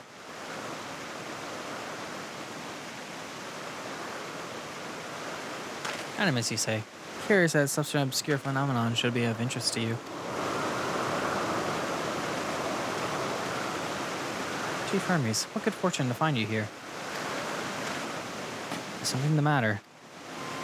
That thing. I'm afraid it's done it again. I missed a line. No sooner than we release one for observation that is set upon nearby that things, slaughtering them. Is the creature hungry or somehow provoked? I just fed them myself, and those things were keeping a wide berth. Is the nature of that thing for the blame. Their innate viciousness, temperament aside, it's an outstanding creation, perfect in the form of function. Though it may not be suited for release, I have no doubt that the Bureau will accept this concept for preservation. In any case, there's no point in postponing the inevitable. Duros will revert them all once the paperwork is in order.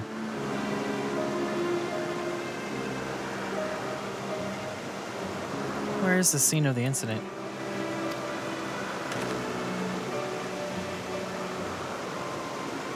Just off the path to the 12 Wonders. As you make your way, you should see it on the left. I don't know if Duros is still there, however. Hermes, wait!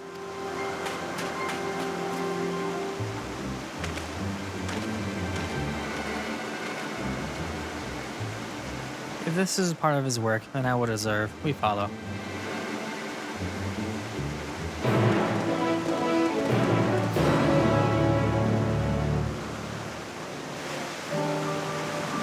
It's really, like, different how, like, Hermes is all about, like, wanting everything to live. Especially when Fandaniel in the present time was like, everything must die. Just like, Okay, I got a really long path to travel here, so...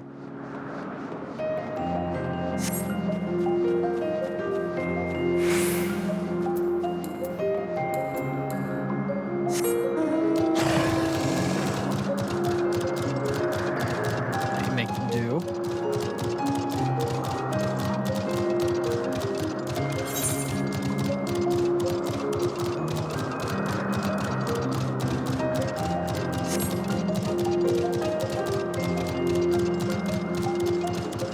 If we're dealing with actually, like, killing something, I might as well drink more orange juice.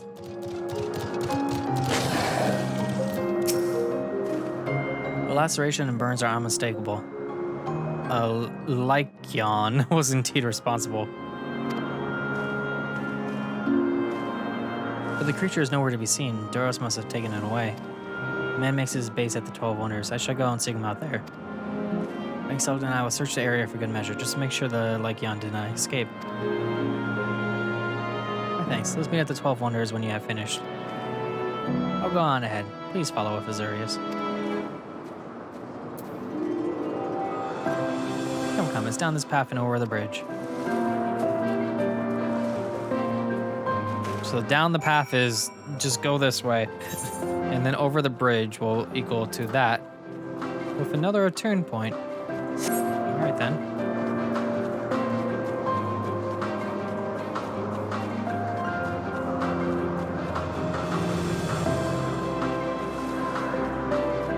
Okay, I'm just looking at the distance, and I'm like, this is kind of far. Let's get in a car.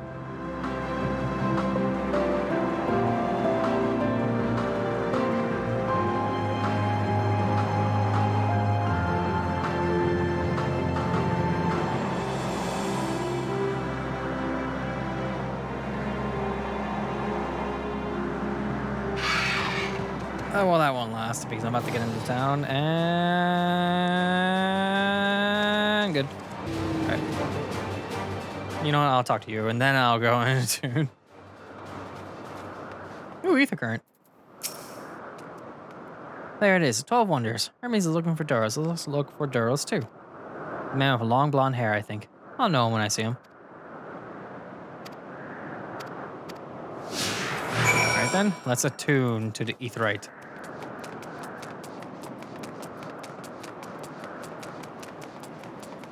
Dark-haired man. We're looking for someone with long blonde hair, not dark. I'm right next to it. There we go. Okay, long blonde hair. Blonde-haired woman.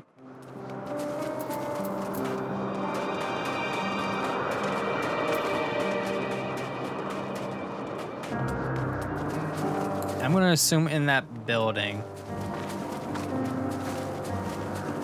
Blonde-haired man. Is it long blonde though? It says blonde. I could just look. Kind of long. Maybe it counts. Doros, that's Doros. Well, now, if it isn't Medion, what brings you here?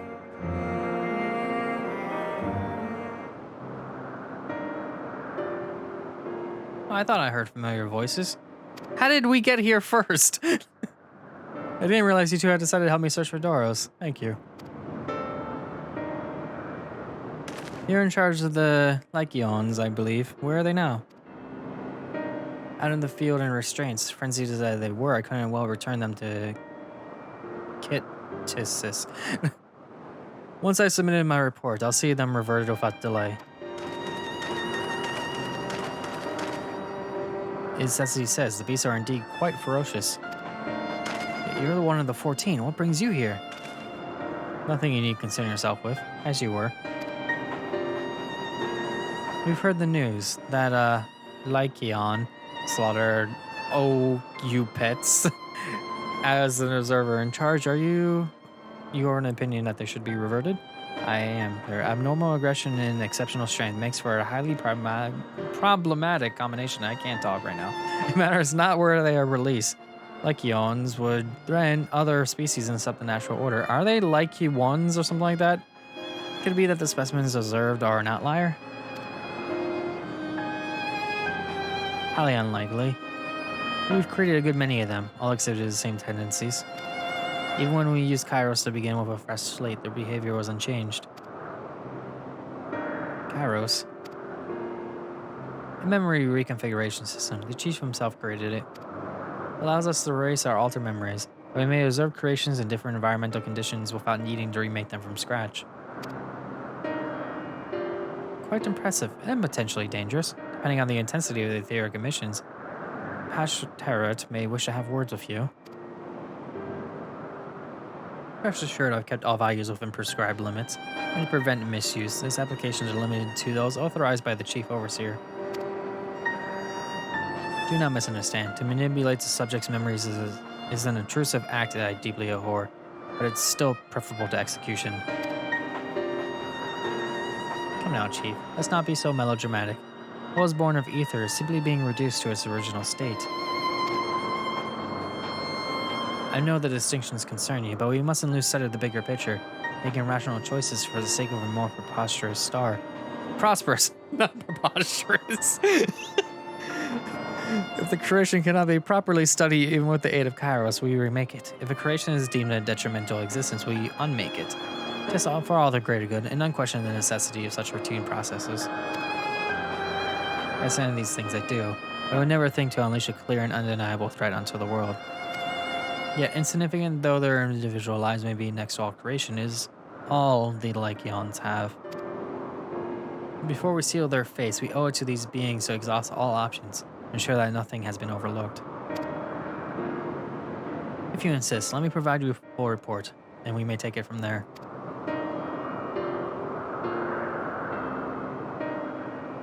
Would it be possible for us to attend a discussion? Mixelk may better carry out his duties. By all means. Pray show them to the meeting room.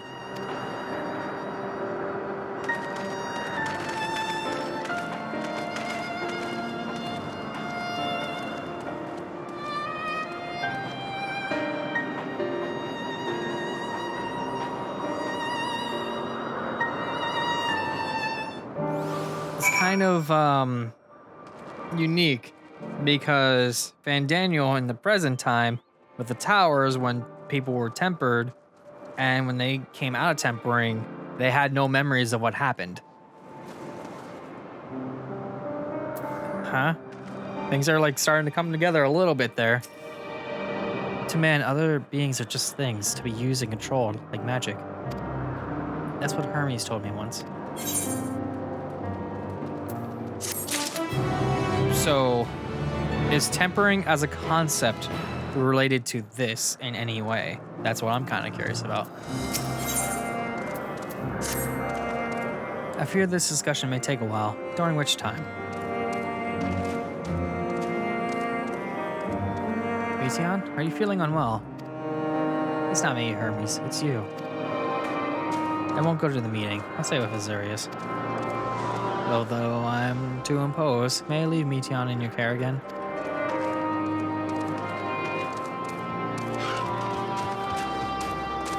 I'm in your debt. If you'll excuse me.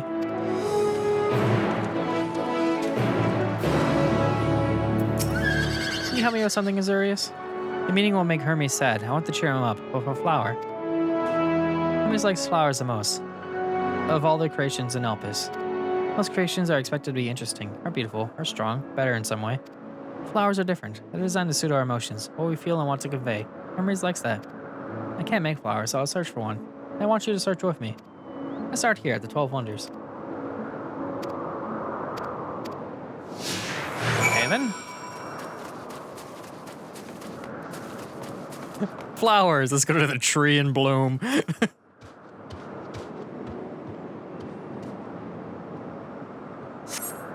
Vibrant purple flowers bigger than your hand adorn the tree.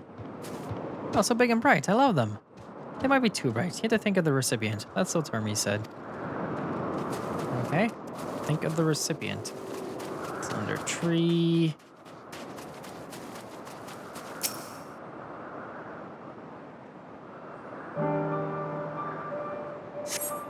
A tall slender tree rises before you. You crane your neck to look for flowers. Oh, flowers. If there were apples, we could have covered them in syrup. Let's head outside next. Don't worry, we won't wander far.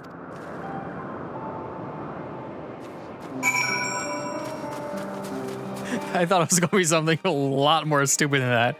That's a tree, Azurius, not a flower. I thought that's what she was going to say. Flower bed.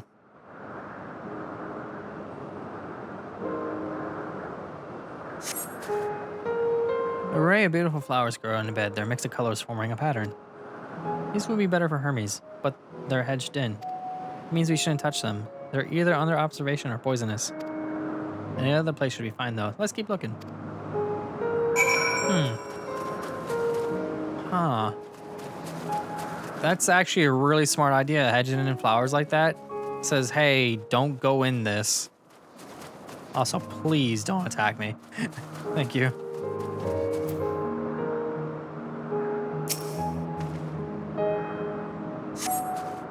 Sitting on a tall, thin stalk, the oddly shaped flower is mesmerizing in its undulations. Oh, Canaion. A flower that can move.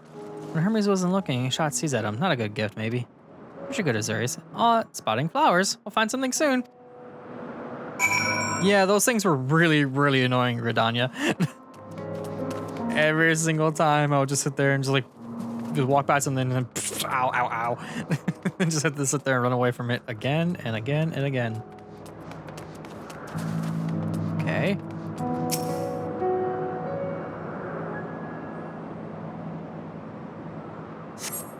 Find nothing promising nearby. Best common looking grasses with some few tiny flowers. Nothing around here. Ah! Over there, Azurius. Something big, something huge. Oh, that thing? That. Oh, wait, over here. Oh, dear. A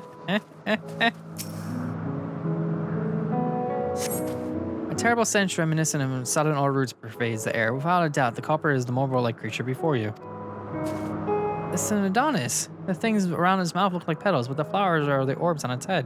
When Hermes inspected it, it swallowed him up. He didn't leave his room for days. What do you think, Azurius? Would he like it?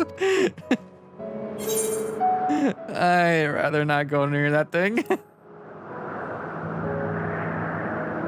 So not this one either. Finding good flowers, harder than I thought. I'm sorry, Azurius, but could we search a little more? Maybe as far as the fields over there? I'll pick something after that, I promise.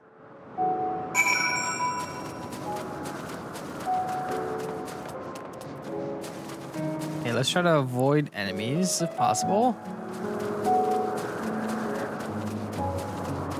Lush fields. Maybe we get something over here.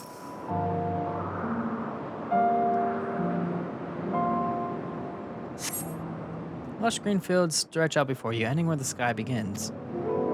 There's nothing. A shiny thing over there. What could it be? I had to go through that really quickly so I wouldn't get interrupted.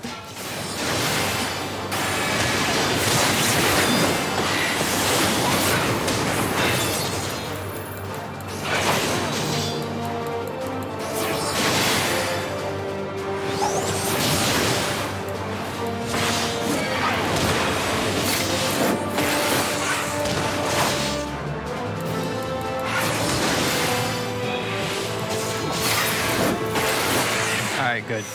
Now let's find out what it could be.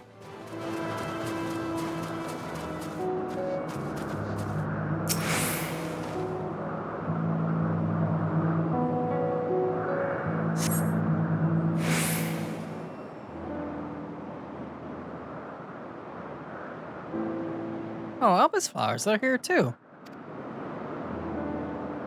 Hermes likes and dislikes them at the same time. Like me, they're entelecchies. Like me, they feel his pain and turn dark.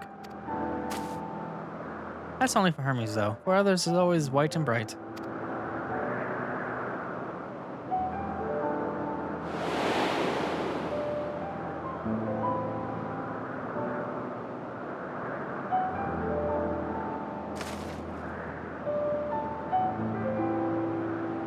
Truly, a flower was dark in your home? And do you have it too? A dark emotion?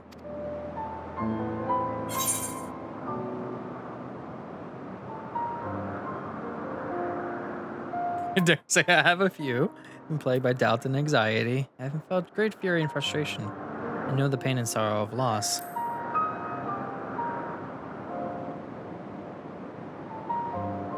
I see. Hermes has known the same, feeling that a part of you is gone, again and again, but no one notices. Please, Azurius, won't you lend it to me, your pain and sorrow? I want you to make the flower dark in front of Hermes. He has been in a dark place since before he created me. He needs to know that he isn't there alone, that others are sad too.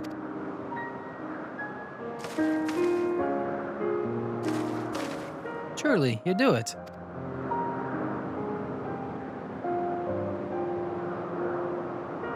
Thank you, Azurius. Thank you. That means more to me than I could say. I can't wait to see how Hermes reacts. Let's go back and fetch him.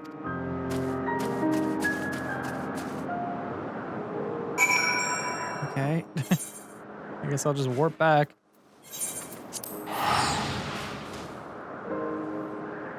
I know why they don't want me to pick one, because it'll like wilt really quickly, because I don't have the magic that makes it not do that. But yeah, let's go back and fetch him. I just read the name. That group is called Doink, and it's funny to me. Seems they're still talking. Let's wait until they finished.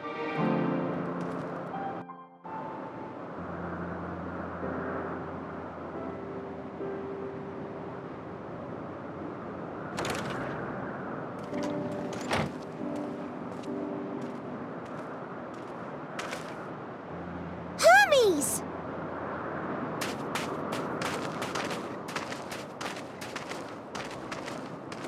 Oh, you were waiting for me.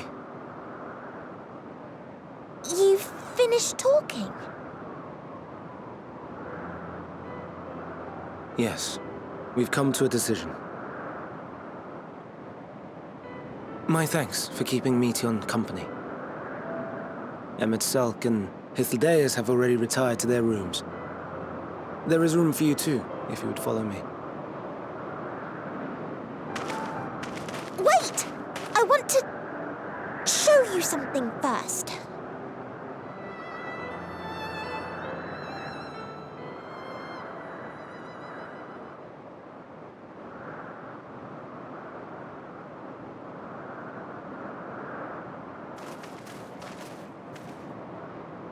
Elpis flowers? Go on.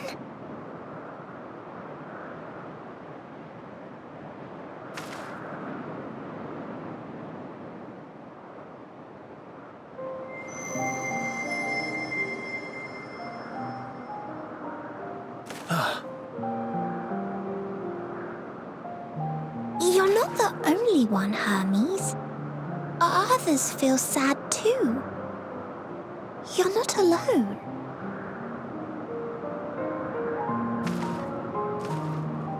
I see Meteon has shared much with you.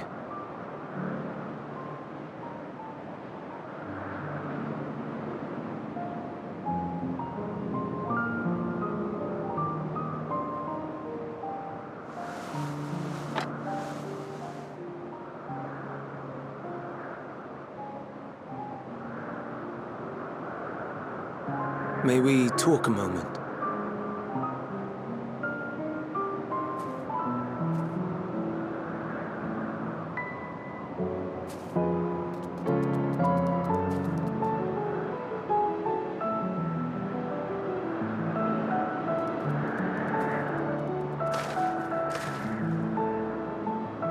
I do not think it wrong that we live for the star, that we strive to make it a better place.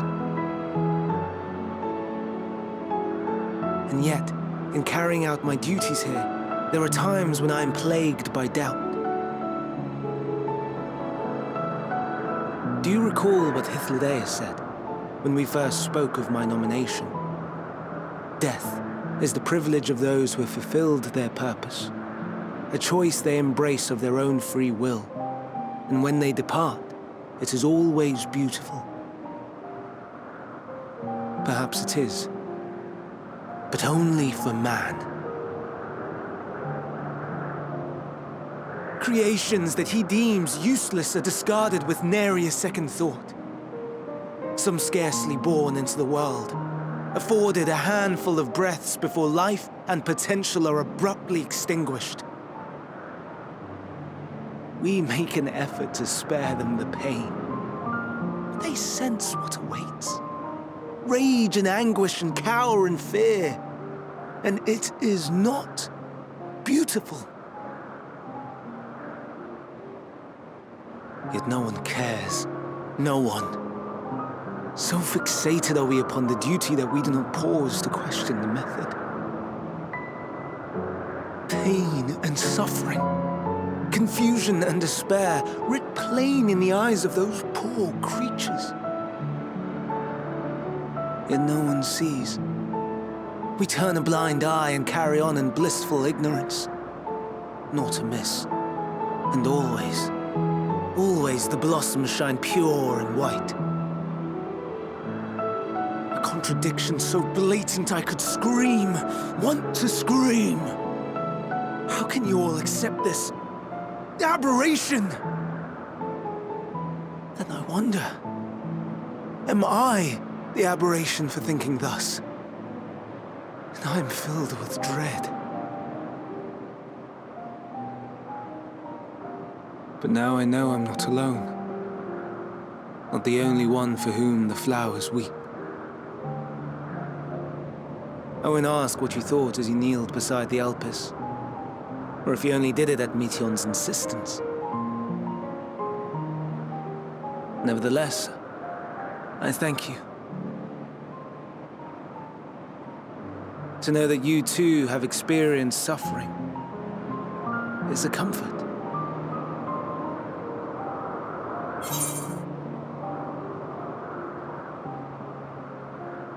That last one's so terrible. Let's have no more brooding, eh?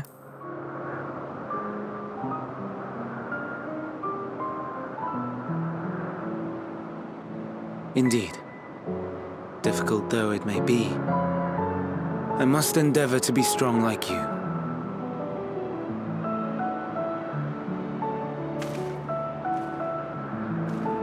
The stars in the heavens.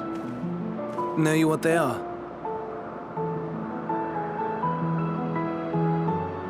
Though it is too far to tell, each glittering light could be a world not unlike Aetheris.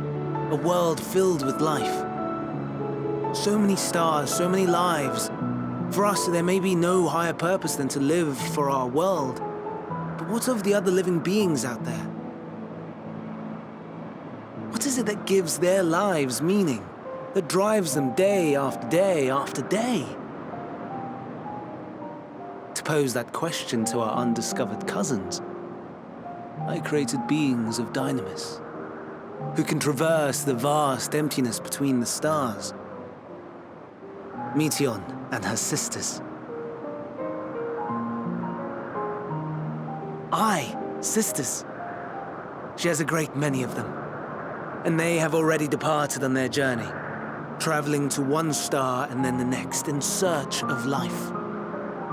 As one might expect, exploration on such a grand scale is rife with difficulties, and thus far I've naught to show for it. But I have faith that we will make some manner of discovery ere long. And when we do, I should be glad to share our findings with you, in gratitude for your kindness.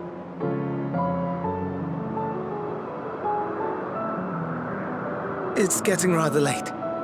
We had best find our beds.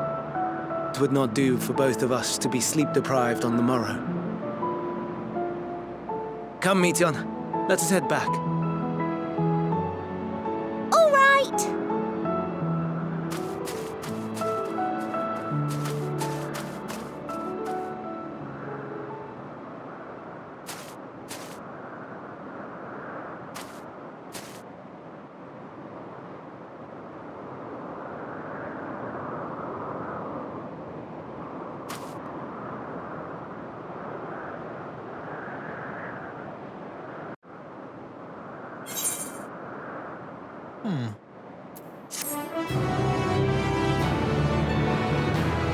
Wonder what that was about.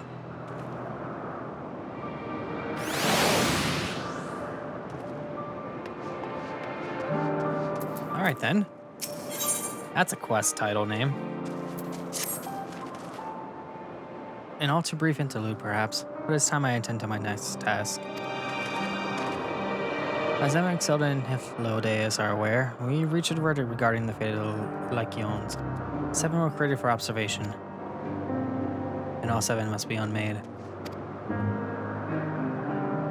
Doros has followed the correct protocols, and as Chief Overseer, I can find no fault in his judgment. The Lycaons would disrupt the natural order, ravaging and consuming other species until they themselves starve and perish.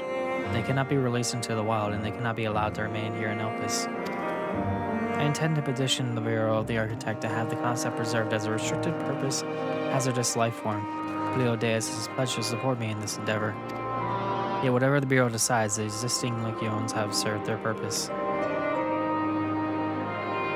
Doros has already isolated the creatures and is preparing to carry out the necessary measures. I'll join him forthwith, and it's my duty to witness the conclusion to this study. If you are resolved, then we have but to accompany you. Of course, let's be off then. We return to the main aisle.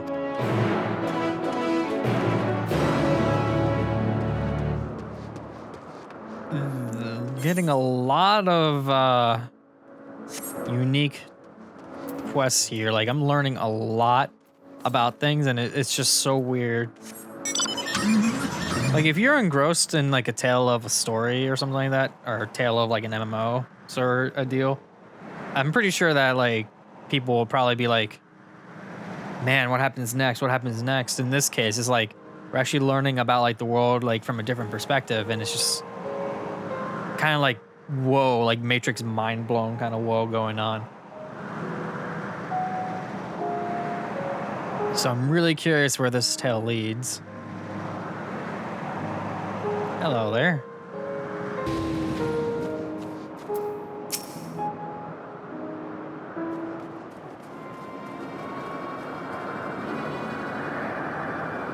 Doros, are you hurt? What's happened here? They caught me off guard. I had them bound with ethereal shackles, but they became frenzied, more so than usual, and broke free. I was able to stop 4. The other 3 escaped.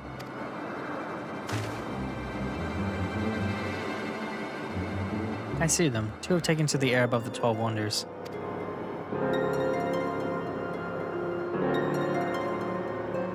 The last is up ahead, lurking in the fields. You and Azurius handle that one. The pair in the sky you can leave to me. If this is how it must end, then so be it. I'll run their assistance to MXL. I need to know what it is.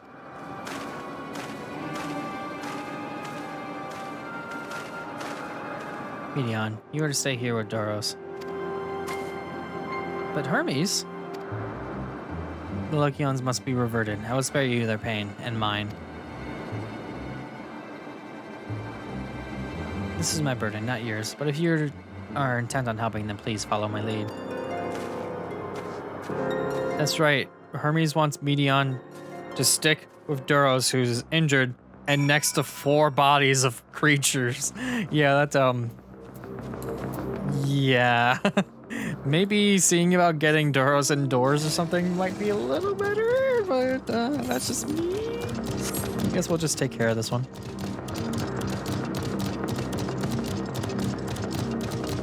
Hey there.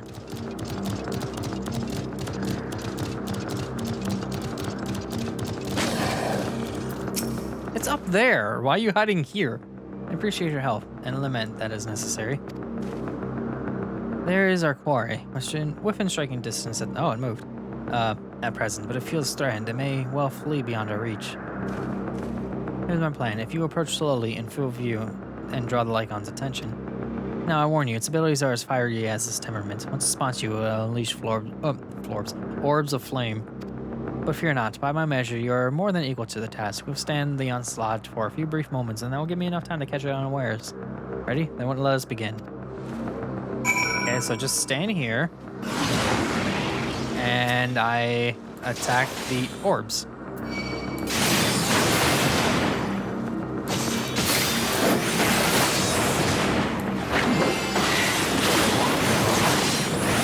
Oh, let me move out of that.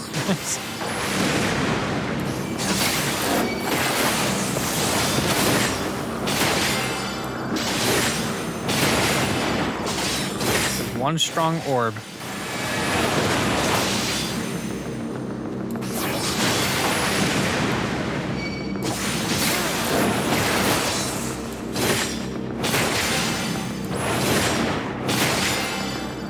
Go down. Thank you. Oh, okay, two more.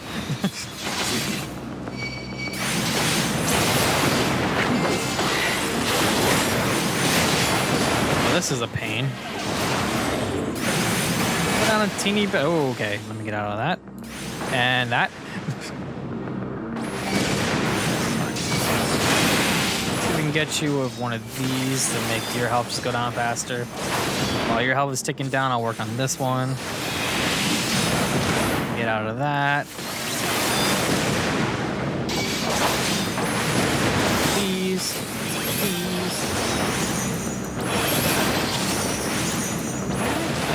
That one's dead, so now I can just focus on this one right now. And it's dead. Okay.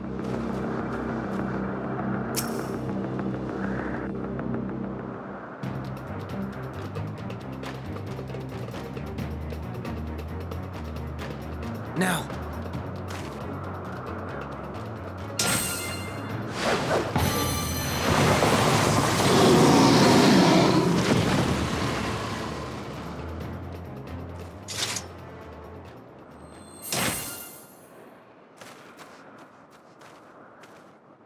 Oh.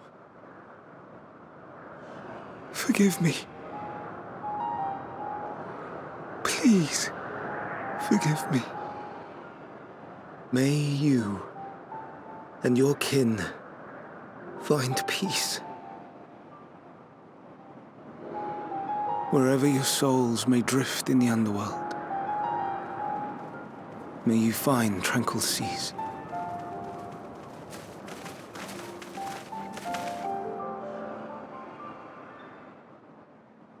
Be not forgotten, in concept endure, to reclaim form and one day live again.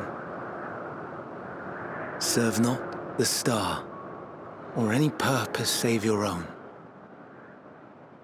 Live again, if that be your desire.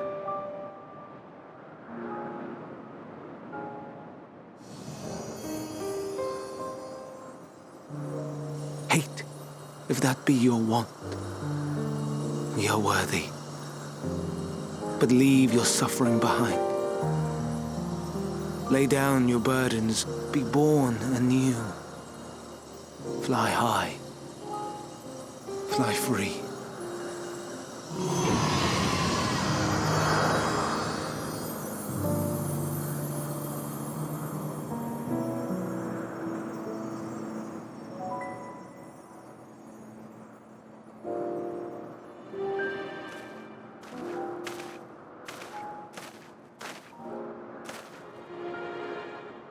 Join the convocation, Hermes.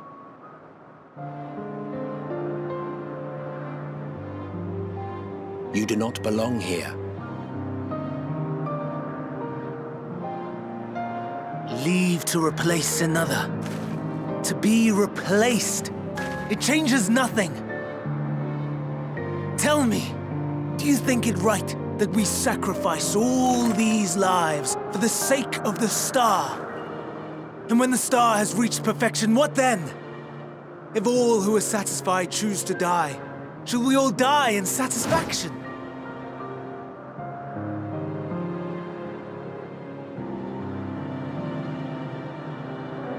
I do not know. Were I to take up the seat of Van Daniel, it would be tantamount to approving my predecessor's death. I do not know if it is right. And to be torn by such thoughts, I do not know if I am fit to represent mankind. Hermes!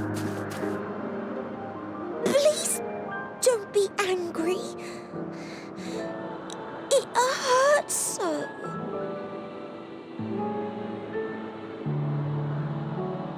Forgive me. If you would still consider me in spite of everything, I beg some time to gather my thoughts. Meanwhile, Hythlodaeus, I fear I must trouble you to attend to the others. 'Tis no trouble at all. Take as long as you require.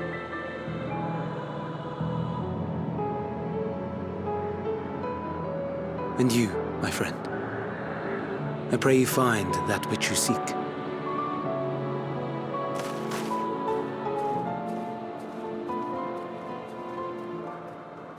I expect we have some few matters to discuss. Shall we return to the 12 Wonders for a time? Aye.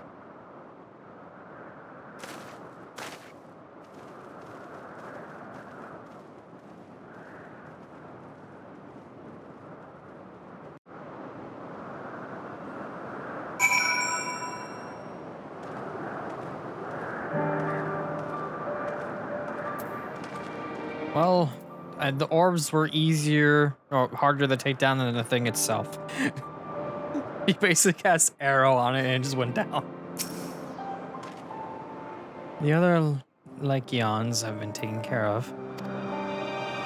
The incident is resolved and life in Elpis continues as normal, or ends as the case may be. Rationally speaking, I understand Hermes' argument. No matter how well deserved the rest, there's a pang of sadness when the colleague leaves us. Yet, never has a departure caused me such grief as Hermes appears to feel. What must it be like to experience such torment?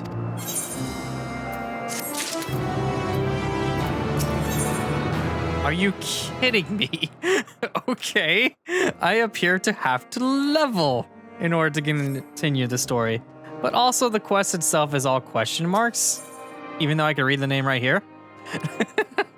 Well, yeah, that definitely things have, like, how to put this. I'm getting a lot of revelations, and the next question is all question marks.